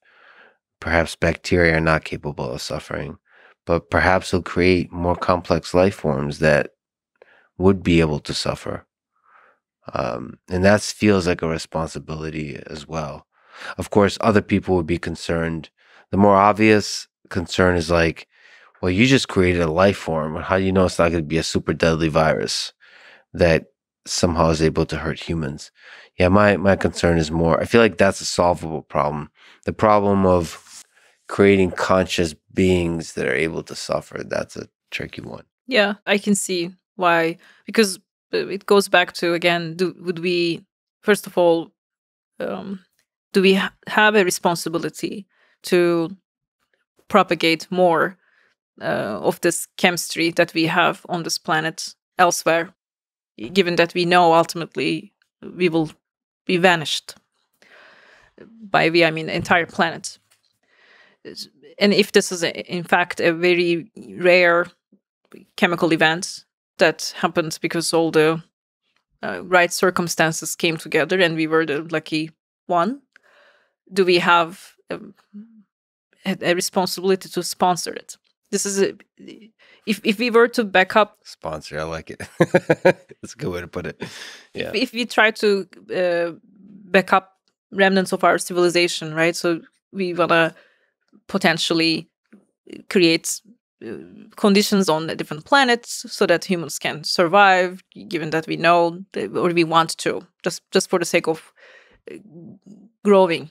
Yeah, propagating, becoming a multiplanetary species. Exactly. But what really is at stake here, I think, is actually, or what is really more interesting is what we don't see, which is the chemical behavior that enabled everything at first place. That's different than sending potato crops or engineering bacteria to live on a different planet. That's very different. You're really stripping it down to what is possible at the chemical level. So even if you are instigating the chemistry on different planets, you are letting that very planet to do its thing. Mm-hmm. You're not necessarily contaminating this planet with different chemistry, because the idea behind this, at least the way I would I thought about is that you understand that planet, you understand the conditions, you understand the chemistry of the planet really well before choosing the planet as a candidate at first place. And then it's not about sending a missing ingredient per se, but again, just sending more of what it already has. That would be respecting that planet's condition too. So I'm not suggesting any occupation. I'm not suggesting any colonization. I'm not suggesting any, like, let's just strip everything and make everything Earth-like. That's not what I'm saying. It's more about empowering that place. What you are saying is likely to be the motivator behind all this. That's not, because I see suffering, I see pain. It's very interesting. I think this is a question that really reveals about a lot about the person who's answering it. Well, okay, so the pushback on my pushback, if I so am deeply troubled by suffering, then I should be probably paralyzed about the history of life on Earth. And there's Can you elaborate? What do you mean? most of life who's ever lived suffered in ways that are almost unimaginable to me. You mean like our own species? Our own species and before, and animals living today. And we're not even talking about factory farms. We're just animals living in extreme poverty in the jungle. You don't. People think like in the natural environment, animals live in a happy place. No, it's a brutal place of desperately trying to survive, of desperately trying to look for food. Yeah. And it's just like all of that life, that's just mammals. And we understand mammals, but like throughout like trillions of organisms that led up to those mammals, and the organisms living everywhere, like even bacteria, there's death everywhere. So maybe this idea of death, this idea of suffering, is actually this thing that we see as a bug is actually a feature. I don't think suffering is a linear property like that with life. And I may be with Nick Lane on this one, that the likeliness of anything similar to what we got here evolving in another planetary body, I think is quite low. Where would you say is the biggest unlikely thing? Do you mean humans, or do you mean even multicellular organisms? Probably multicellularly. It's but I understand the both sides of the equation, right? In one level, I can see that we may not have any other choice but to back up this chemistry somewhere else. Yeah. So you would be saving. It's the ultimate saving, or the record our own record. It's not about, yes, let's also save Beatles and all the amazing songs, but this would be the ultimate repository of life. But I can also see your point of view, for sure. It's really interesting. So, like, don't see the planet with a missing ingredient. Try to understand what the ingredients it has. Is it possible to construct life? For me, from a computer person, it just feels like something that could be solved computationally. We can learn from the mistakes that we've done here and aspire not to repeat them. It is possible. We do amazing things as humans. There's a lot of suffering, but there's also a lot of beauty. And we could choose what we want to be, or what we want to see, right? So these attempts need not to come from a place of fear, but it can come from a piece of hope and love. I think we're just very recently figuring out stuff, like we've even just a century ago, we're doing atrocities that weren't seen as atrocities at the time. I mean, I think we're learning very quickly of what is right and wrong. Yes, and I work with a lot of, maybe because I'm at the university, I get to teach young people every day. Even at the time of 4 year or few years, you see generational difference already unfolding in front of you. And maybe that's why I see hope, because I think what we get to interact with in classrooms every year is just getting better. They are aware of issues in a way that I sure wasn't at their age. In some levels I was, but in many levels I didn't think about I wasn't concerned of the problems. Well, they maybe have to be concerned because it's hitting the reality, is hitting them hard. But younger people are not afraid of these things. An 18-year-old can face these brutal facts about the planet in ways that I don't think any other generation before them did. Yeah, it's super cool. And like there's all these cool technologies that aid in the process of a human being being able to see the truth at deeper levels. Like, Wikipedia and just the internet in general is enabling education at a level that was unimaginable before the internet. Yes. And I think space exploration, even contemplating about these possibilities, ultimately, and I will emphasize this again, should make us think about our own place in the universe. If we are alone, that is quite fascinating. And we definitely have a responsibility to guard what we got better and protect it better and don't take it for granted. If we are not the only one, that's also a lot of responsibility to understand what else is out there. So either proposition, as famously being told, is fascinating. But as a scientist, I think, and I think that's the general behavior. Maybe not. My fellow scientists listening to this can correct me if they aren't like this. But you need to have a level of optimism and hope. That's something, that things are worth working for, worth dreaming, worth imagining, and we cannot just have fear of suffering or fear of pain stopping us from doing marvelous things. I've talked to quite a few people in my life who've gotten a lot of shit done, have helped a lot of people, and I don't know a single one of them who's not an optimist. Now, there's a place for critics and cynicism in this world, but in terms of actually building things and creating things in this world that help a lot of people, I think optimism is a requirement, is a precondition in almost all cases, in my limited, humble human experience. But I tend to, when I look out there, think that aliens are everywhere. I think to me, I have a humility about, I tend to see us humans as being very limited cognitively. Like, there's so many things we don't understand. I think eventually we'll understand. Of course, we don't know this, but my gut says we'll understand that alien signals and life has been all around us, and we're too dumb to see it. Like, whatever life is, whatever the life force is, whatever consciousness is, whatever intelligence, whatever the mechanism that led to the origin of life on Earth was everywhere. And we were just too dumb to see it. It's in the physics. It's somewhere. We'll find it somewhere in the physics. I think that's one of the most humbling parts of also being a scientist, that we know that we never know for sure. And for the outsiders, perhaps, that may be a very strange way of living, especially when your pursuit is about creating knowledge, and that you'll know that what you created can also be, and hopefully will be, disproven, so that another level will rise.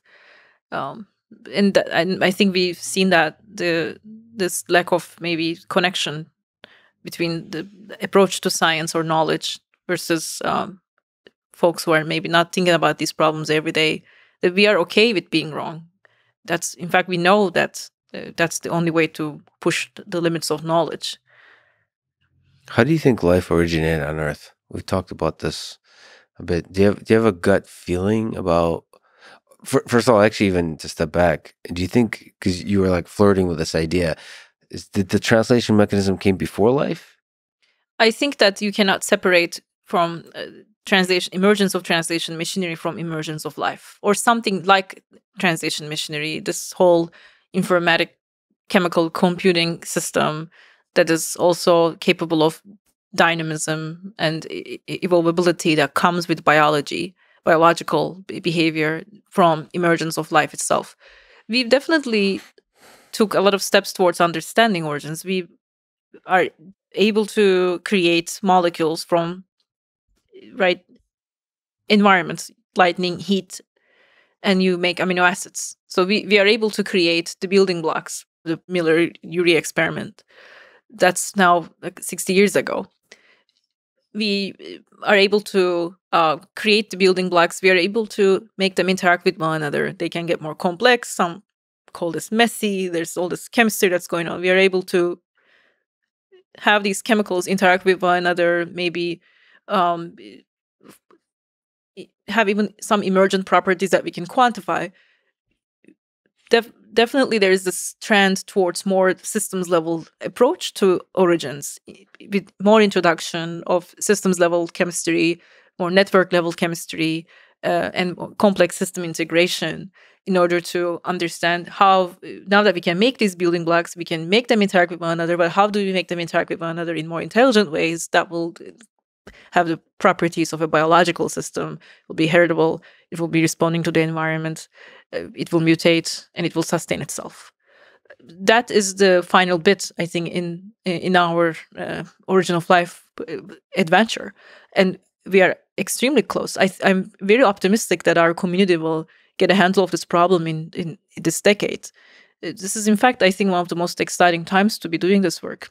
What would be super convincing to you, like incredibly amazing, would blow your mind if it was done, X was done in a lab? Like what would you, I mean, I don't know if you would call it origin of life, but something really truly remarkable and special done in a lab. What would that look like to you? This properties that I listed, this was 5 properties that I listed about, and machinery that is capable of sensing and responding to the environment. If we can, I would imagine it's similar to Miller-Urey experiment, where they only sparked in particular environmental forces and were able to produce a chemical that is important for life, or a mix of chemicals important for life, or building blocks rather.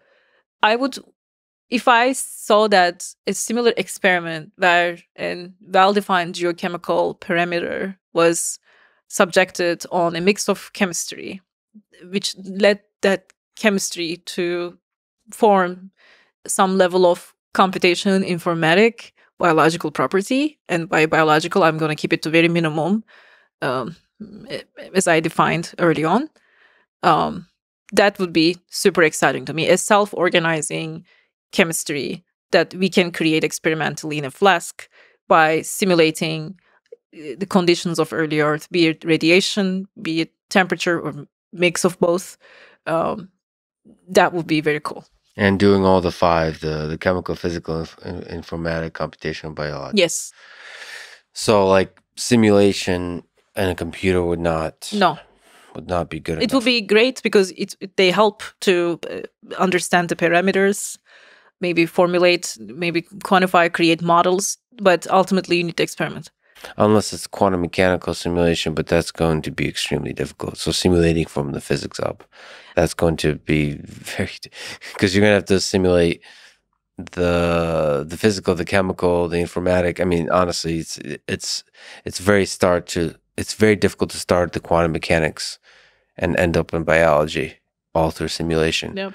But the stuff that DeepMind did with AlphaFold and protein folding is really inspiring. It's inspiring in that you're able to solve a difficult biology problem. Yeah, absolutely. That's why there's definitely a lot of benefit to those models, predictions, because they at least help the experimentalist to come up with the priors and parameterize things better, maybe eliminate very obvious dead ends early on, given that experiments take such a long time and it's a huge investment.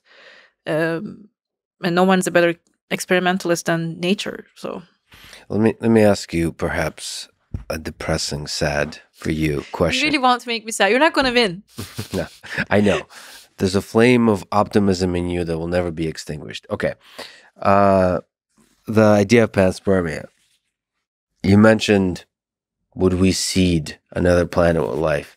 Is it possible that our planet was seeded with life from elsewhere? So what the proposition I made, I like to think of it as protospermia rather than panspermia, because it's even more, it's a more proto state than the acknowledging, because in panspermia you still have a cell, right? You still have something that is very, even a cell to me would be very Earth-like. Yeah. Right. I'm talking at subcellular level in the proposition of spreading chemistry. So spreading chemical ingredients, not spreading life. Exactly. It would be more like the fertilizer that is well adapted and compatible with that planetary body. In panspermia, you're still imagining either an entire bacteria or microbe or a cell or something that is DNA, which is still Terran. So in that sense, that doesn't matter to you because it's chemistry. That's just the initial conditions. It doesn't matter how the initial conditions came to be.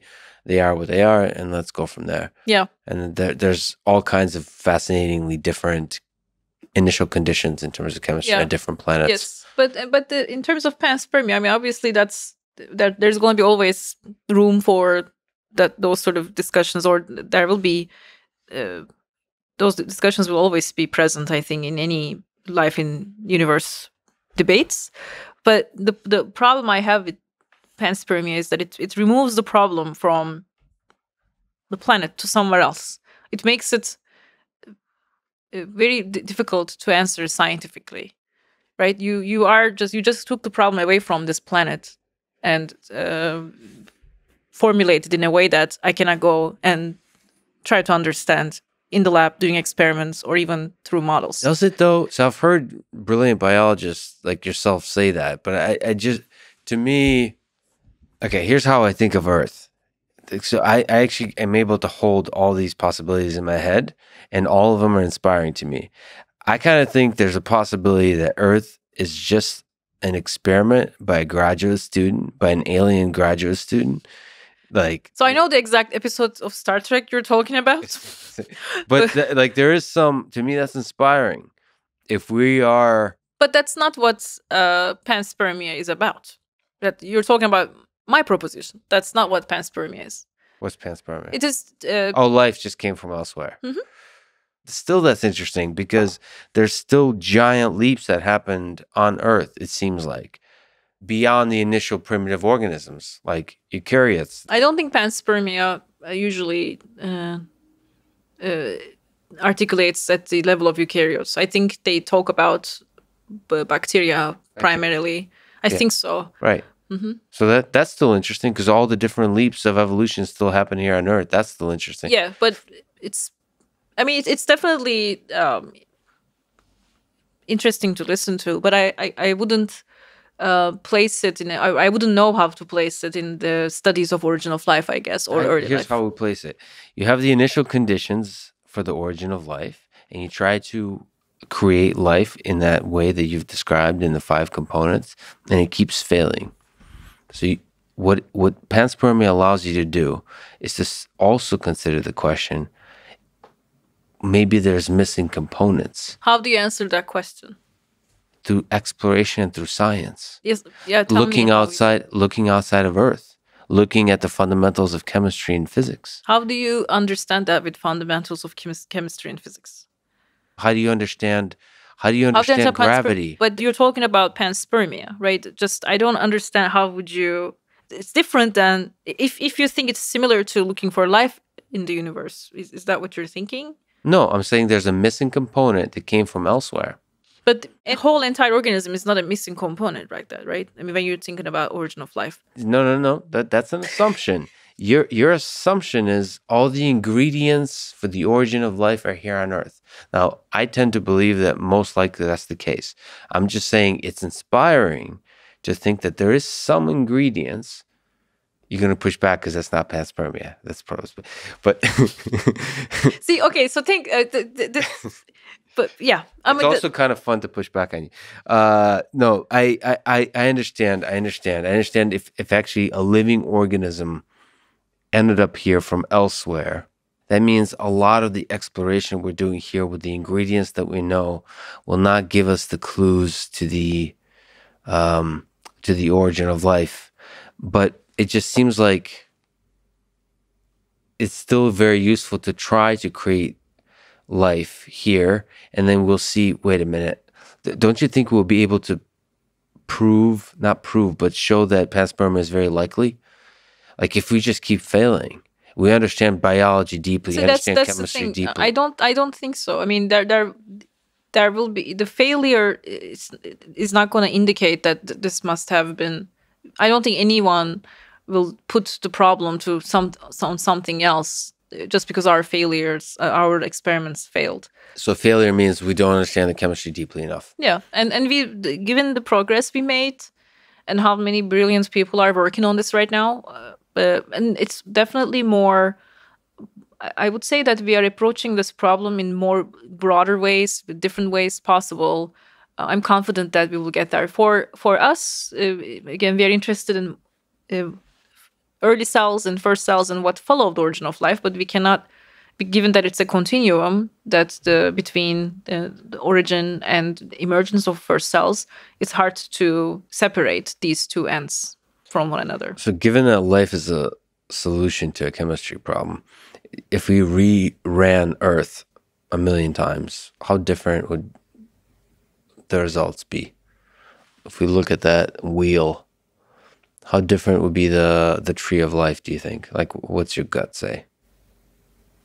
My mind asks, are you imagining, if we are repeating the planet 1,000,000 times, are we seeing, are these things that happened, I'm not talking at the chemical level, but at the environment level, do they happen at the same time, at the same frequency, at the same intensity every time you're running this tape over and over again?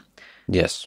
You mean like geological stuff? Yeah, like, so is the So same. you're saying those are important. I mean, that's Yep. The fact that you would ask that question is also fascinating. So that's important. The timing, the frequency, the intensity of geological events. So when we run this imaginary rewind and replay experiments in our minds, I want to know whether we are positioning all the same geologic events at the same chronological order as well, or whether we are also giving them more randomness. So if the volcano erupted, is it happening at the same time? If you have are dinosaurs getting wiped off every time with the same meteorite that's hitting the same? But also like temperature changes and all that changes kind of stuff. Everything. That's actually, I've heard you say somewhere that one of the things that's fascinating to you about this whole process of evolution is that the memory, the process of evolution, all the mechanisms were invented and developed despite all the variation geologically through the hardship that Earth has gone through. That the biological innovations persisted despite that? Yeah, despite that. Which is interesting. You kind of think of the biological innovations kind of happening on their own. Because we actually have a center exploring this problem. We want to understand whether it's almost like judging a book by its cover, right? Do you just look at an environment and then see whatever is present or scarce in that environment, and then think that, okay, the life form that will exist in this environment will obviously have a lot of molybdenum in its system. Look at all this molybdenum around here. Mm-hmm. Or will it be, because if you say that, you are now putting the environment in the more prime driver role, right? That you're saying that environment will determine what biology will or will not use. But we've done studies that show that it's not necessarily this straightforward. That, for instance, we looked at, going back to nitrogen, one thing that's fascinating about the way cells fix nitrogen, the ones that can do, is that they also do this through a lot of help of a lot of metals, a lot of elemental support, really. And which geologists use to understand where did this metabolism even evolve, where at first place. So we look at ancient oceans, we try to understand the elemental composition of ancient oceans, and what we see is that in some cases, the metabolisms, even though they prefer a certain metal or an element that is in the environment, that metal wasn't abundant in the environment, but still life chose that. So it's not that straightforward, as though whatever you are what you eat, but you don't necessarily eat what is obvious to you. Just because there's a lot of that food around you doesn't mean life will ultimately go there. Maybe most of the time it will, but it seems like in the case of nitrogen fixation, it didn't, and maybe that made the difference. It's so cool that, right, it's not the abundant resource that's going to be the definition of what kind of life flourishes. So So it's not a straightforward thing. Yes, But and your sense is that the different timing of the different conditions of the environment would change the way evolution happens. yeah, for instance, I mean, I think it's in the 80s, maybe earlier than that, the Stephen Jay Gould's book Wonderful Life, which changed, I think, a lot of scientists' life, including mine. Um, he contemplates on this notion of the tape of life. Of course, I hope people still know what tape is, but I think your listeners will know what tape is. I don't know. It's the Tape? tape. Go on. Tell me about the The tape. tape. Is that like a TikTok? Can you swipe on it? I'm sorry. Go ahead. I apologize Or for my rude interruptions.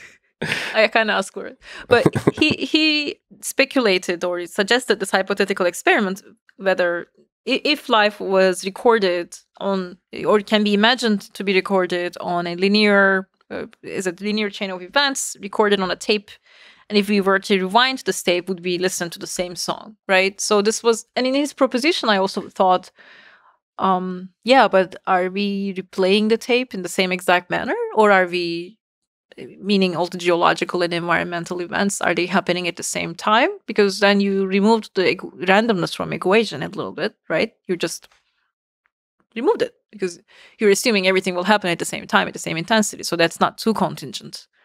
That means that the natural selection you're thinking is really operating at more, or evolution is operating at more under more random forces than that can be dictated by the environment. So in our way of understanding or thinking about rewinding, replaying, I don't think we're thinking about the role of the environment as clearly, or don't seem to be integrated as much.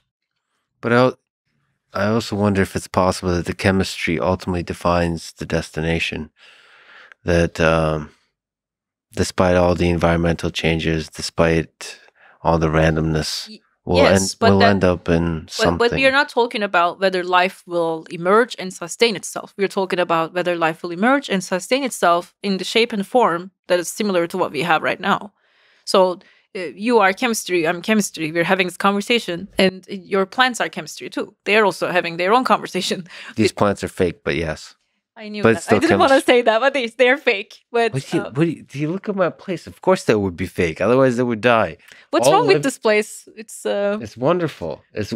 I'm Alice, and this is Wonderland. This is great. This is great. It's just that this is a place where robots flourish, and those plants are fake. Are you saying that you and I are the only living organisms? Well, obviously there are microbes in this room, but yeah, we are the only living organisms.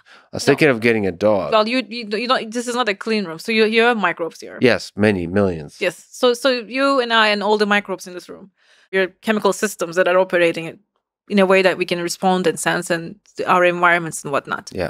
But if you are asking if we're going to be here, then you're imagining that another solution is also possible, which is different than the fundamentals of life, because life will do its life thing. Mm-hmm. I guess it goes all the way back to the things we were talking about, translation, and the stuff you were messing with is figuring out what is the important stuff and what isn't. It makes me wonder about, just like with the translation machinery with human beings, I wonder what's the important stuff. Is it important to have two limbs? Is it important to have eyes? Like, it was obvious that the sensory mechanism of eyes, like sight, were to develop. How many times, if we were on Earth, would the sensory mechanism of sight develop? And what would it look like? Would it be one giant eye? Or would it be two? What's with the symmetry? Why are we so damn symmetrical? In response to Steve Jay Gould's proposition, yes. Most people who argue that life is convergent and it will in fact lead to a few determined outcomes, or it's not that the outcome is determined per se, but it's the pathways are restricted, and the mutational trajectories that life can act upon are already very limited, so that the final outcomes are a few, and eyes being one of them. So the convergence at the eye level was suggested as an example, was presented as an example of why life may actually embark on the same solution over and over again, given that many species evolved it independently from one another. Do you think there's any inkling of truth to that? Like, is it just us humans thinking we're special? I think those innovations came again so far after the. I know fun stuff? it's the fun stuff. Yes, because it's. Thank you. I mean, thank you. I think we humans tend to talk about the later stuff, but without the earlier Yeah. stuff. So when we wouldn't have the when we later think stuff. of early Earth, there's, and I ask this to my students too. I want them to close their eyes and think about just nothingness but dust. We don't have trees, we don't have plants. When we say an empty place, or visually at least, we are talking about a planet that is really alien. So understanding our own past is similar to understanding an alien planet altogether. Given that it is a very different planet that did not have any oxygen for 2 billion years, there's nothing that is familiar to us that we would even think about when we think about life that is present in our past. Yet here we are. So cool that from that came this, like houses and people. And with we are microphones. we are the super late arrivals to the party, right? So this is definitely not our planet. It's the microbial planet that we live in. But the potential to create us was always there. Like How do this, you know that? because we were created. Oh, I don't know. What is you think it's possible that it's, even for the early stuff? Oh, yeah, maybe if it's super unlikely, yeah, that we just got this is the planet that got really lucky given the chemistry.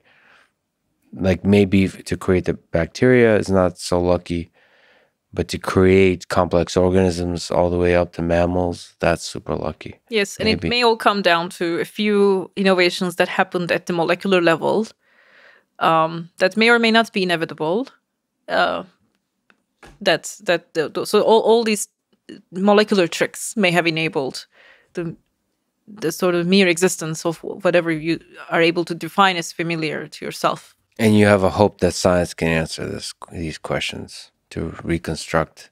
Science is answering these questions. I mean, we are limited, just going back to the beginning, in our ways, right? So we rely on biology. It is overwritten.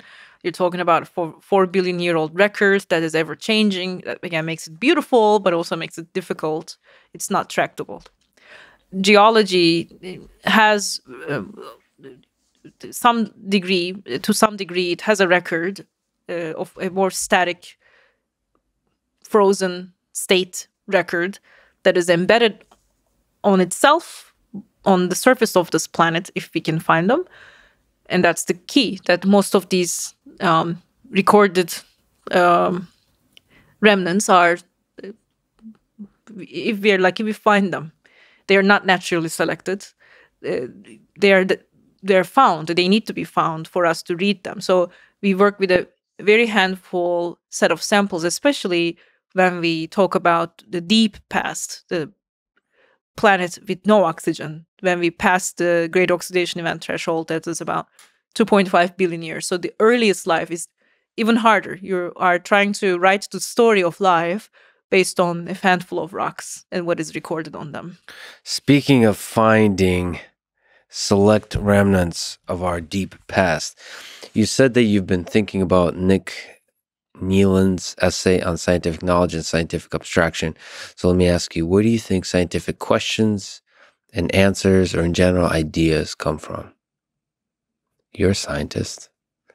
You ask very good questions and try systematically and rigorously to answer them through experiment. Where do you think ideas come from? So ideas come all the time, right? There are all kinds of ideas. There are good ideas. There are not so good ideas. There are really exciting ideas, maybe some boring ones. But if you are really interested in doing something different, then you need to be willing to take the risk to be wrong. And that's incredibly difficult, even though we talked about the idealist sort of notion behind science, that we ultimately want to be rejected, or our ideas need to be rejected for the entire infrastructure to move forward. There is a level of risk taking, I think, behind any creative idea, and And I mean that in a true sense. If you are disappointed that your idea didn't work, then it wasn't a risk because you still hoped that it will work. Mhm. True risk is that you accept that it may not work, so that the failure shouldn't also surprise you. Yeah. Is it when you embark on stuff, when you embark on an idea, do you actually contemplate and accept failure? Like as Not a consciously, I possible. wouldn't say so, but I eliminated a lot of the things out of my work line by simply not feeling like studying them. I was bored chasing certain questions, and So you trusted the signal of boredom as a good sign that it's not a good yes, question. it should definitely be whatever you're doing should be exciting to you. If you're the only, if there's only one person that should be ever excited about what you're doing, that should be you. Yeah. And that's enough for that idea to go somewhere. I think that you need to believe in the idea, but at the same time, I think it's important to not fall in love with your mistakes. You know, that you, if something isn't working, you should let it go instead of trying to fix it, even though you feel that this is a mistake or you know that it's a mistake. In order to instead of trying to fix it, you should wrap it up and move on to something else, which is incredibly hard. Good advice for science, but also good advice for relationships. But okay, so but that's actually really hard, especially, I mean, this is like PhD stuff. Like if you sink in so much of your time, not even PhD, the entire scientific careers, it's really tough to let go. Yes, and there is not a lot of room for true freedom. Maybe at this certain degree. So first, you need to be trained, right? It's not that scientists are just brilliant, amazing humans. I mean, they just know and learn how they know how to do science because they're trained in how to do science. So that is important because as someone who wants to definitely, I'm hoping that giving the message that this is for everybody, that there's this notion of scientists being super smart people. That's definitely not true, right? It is a method that you learn to solve a problem. That's really what science is. And some are really good at it, and they get better at it under really good guidance, maybe good mentorship. And ultimately, everyone finds their own style of problem solving and what sort of problems they solve. But I have not met a scientist that finds their own pursuit boring. Well, it can happen, but they're not going to be effective, just like you said. I think it's kind of interesting because in the age of social media and attention economies and stuff like that, I've interacted with a lot of folks like YouTubers and so on. I think a lot of their work is driven by what others find exciting. And I think that ultimately leads to a life that's not fulfilling. I can see the reason behind it, or perhaps there's fear of failure that can be a major determinant of that pattern, like, right? So you try to do something that is accepted by others because that's maybe likely to give a result right away.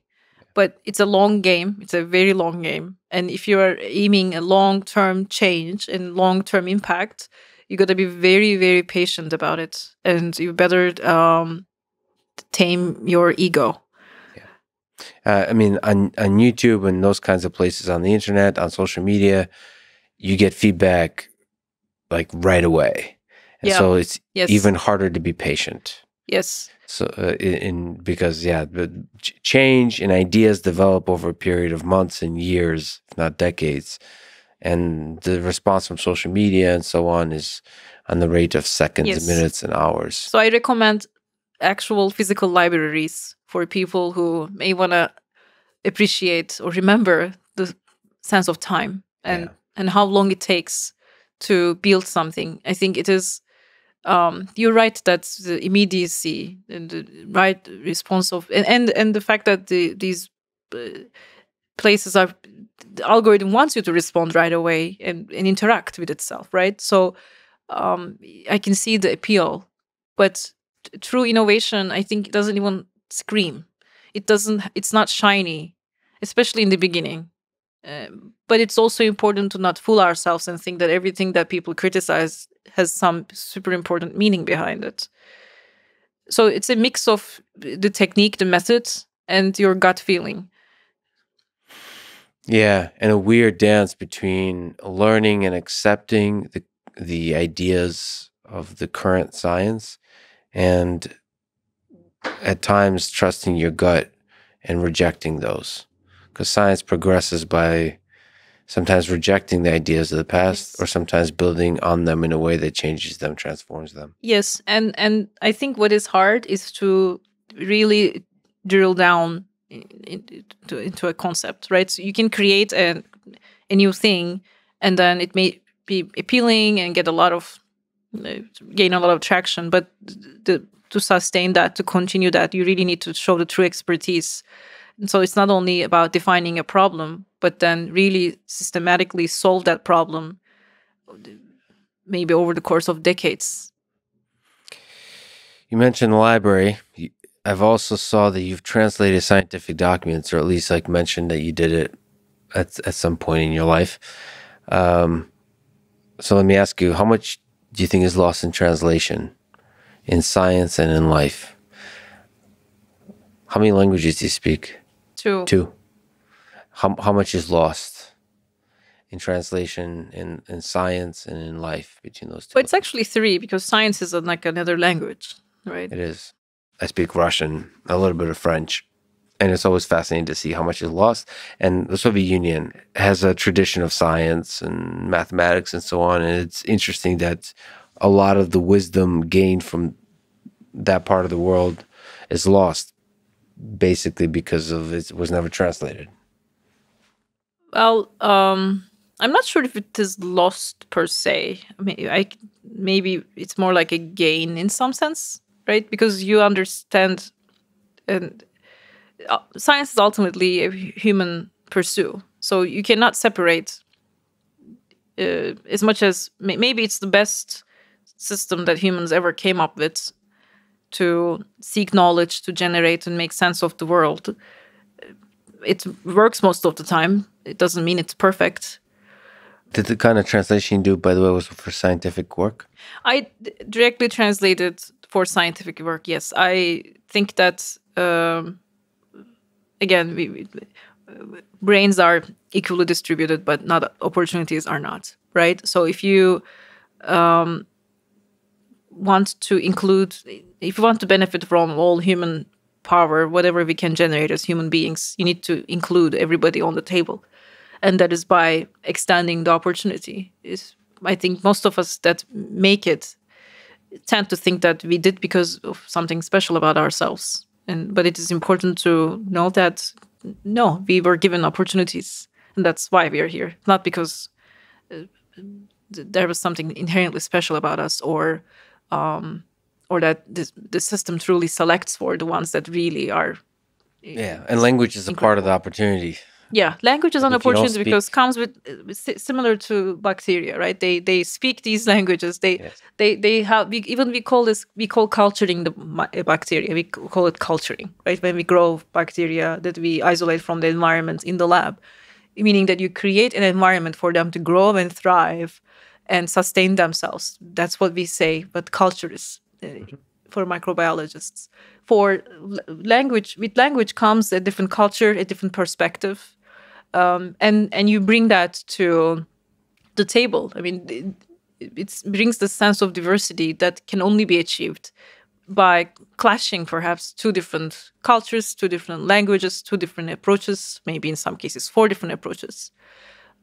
Yeah, I think language is not just a mechanism of communication. It's a way to, it's a dynamic system of exploring ideas. And it's interesting to see that different languages explore ideas differently. Yes, and I think that, so when I said science is like a language itself, I said it in two different ways. One is in a very literal meaning, that you can speak English, but that doesn't mean you will understand a scientific paper. That it's a different level of English that you need to learn to understand even not just for scientific papers, even from discipline to discipline. I challenge any chemist to read an evolutionary biology paper and vice versa. It may sound extremely different, a different language altogether. Yeah. But there's also the language of communicating, and because words matter, how we talk matter, how we represent our science matters. So yes, just learning English as a second language alone is not going to make you fluent in science either. And it's interesting because in that sense, you speak many more than 3 languages because you're pretty cross-disciplinary. It seems like you have a foot in a lot of disciplines. I mean, Yes. you mentioned geology, biology, evolutionary biology. I mean, there's chemistry, Biochemistry, biophysics, and biophysics. even we do a lot of statistics. So there's a lot of mathematics to what we do as well. Yes, we like to think of it as this. NASA astrobiology program says, I repeat it because it's fun, that it is not a fruit salad, but it's a smoothie. That's what we are generating. It's not a fruit salad. So a smoothie is a successful combination of those fields, and a fruit salad is not. I wouldn't say it's success in necessarily. It's some if you put the wrong ingredient and you press the blender, you made it a smoothie. I mean, it can ruin the entire mix. Can it though? Because I feel like Yes, I can definitely assess that for ginger, for instance, that ruins every smoothie. I don't like ginger. It. I think so, but it's just a personal thing, and also I don't like cinnamon. But ginger has a cinnamony taste, because I thought ginger was. No, I don't think they do, but I also don't like. Wasn't that a thing they add in a lot of smoothies? I was forced a smoothie. I went to Malibu with a good friend of mine, Dan Reynolds, and he forced me to consume a smoothie, and it's probably the first smoothie I've ever had. Because I always was very judgmental of the kind of places and people that drink smoothies, but it was good. It was good. Well, smoothie is very American, so it is an American thing. I wouldn't say success per se, but it is true that when you dance at the edge of different disciplines, that's when inevitably the innovation will rise, because you will see things maybe a little differently when you're on the edge, right? So, but it will probably take longer, and it may not be understood right away. It may not come into final form quickly, given that it is a new concept rising. So therefore, the patience will make more sense. Patience will be even more important. So if you are, in other words, if you are into immediate appreciation, that's probably not the way to go. You're one chemical organism. So let me ask maybe a little bit more of a personal thing. Where did your life form originate? And what fond memory do you have from the early days of childhood that are representative of your bacteria culture? I was born in Istanbul. So I grew up in Turkey. It's a city that has 2 continents, which is quite interesting. You have you see a welcome to Europe sign and then welcome to Asia sign the same day, depending on which part of the bridge you are. So that's where I was born, and I spent about roughly 20 years of my life, and then I immigrated to the United States. And it's a very proud culture. It's a beautiful culture. It's a very flavorful culture. What aspects of it is part of who you are? What are the beautiful aspects that you carry with you in your heart? I think we are very sincerely human as a culture.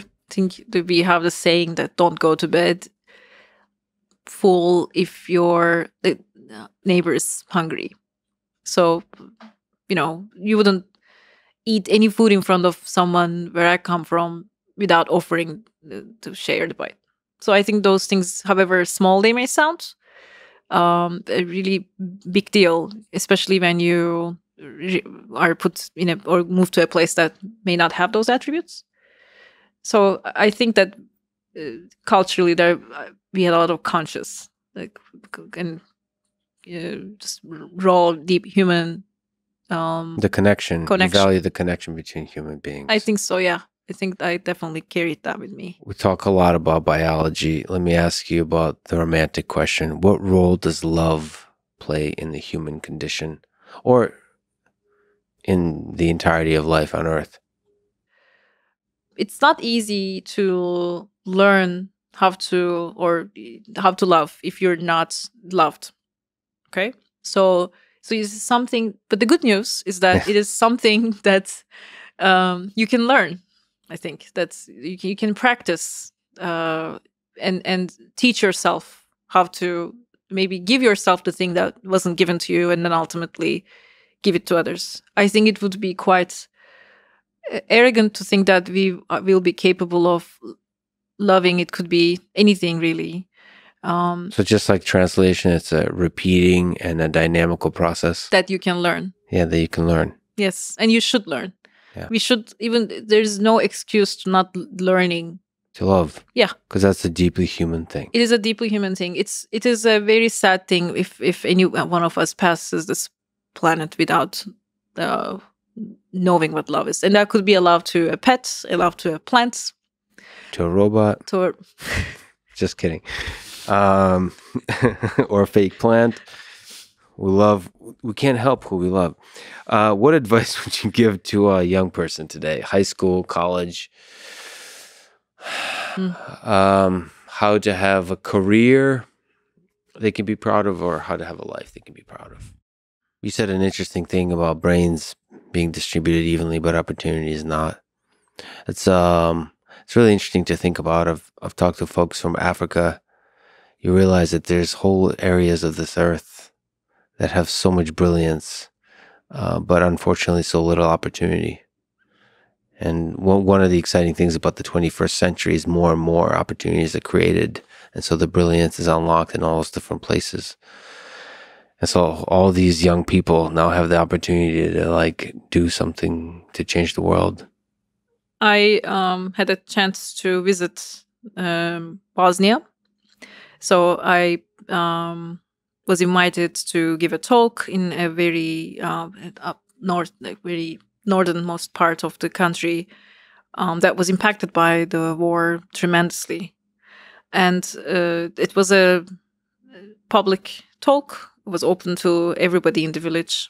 And I was told even people drew from Sarajevo to attend. Whenever I think about our role as a scientist or the beneficiaries of the knowledge that we create, I always think about that night. That's how many people were in that room. It was incredibly crowded, and lots of young people who were trying to start everything new and not do or not carry replace whatever maybe the feeling that was taken from them with hope and love. Start a new beginning, be the seed for the next generation. And it moved me so much that they all came to hear about early life, space, something maybe different for them that maybe they were always interested in and never thought about. But what stayed with me was just the look and the feeling, the look on their faces and the feeling in the room. The energy just was very moving to me. Their willingness to be the seed, the first of their family and generation to do that big new thing. Yes. And Take the leap. And that's exactly why I'm telling this whole story, because for most of us, we may have to be that seed in our families, that the first one to do something new, to break that cycle, whatever it is that you want to break free from. I would want the young people to know that you can be that. That there are just wonderful things to learn from this life, and it's just incredible to be living. And I would want them to know that their voice matters and they need to use it, especially those who think that their voice doesn't matter. And ultimately, I think what it comes down to is to trusting yourself, trusting and respecting your voice. If you're not loved, learn how to love. If you were not respected, start by respecting yourself. Learn how to respect yourself. You can teach yourself things. Yeah, it's really difficult when you're surrounded by people that don't believe in you.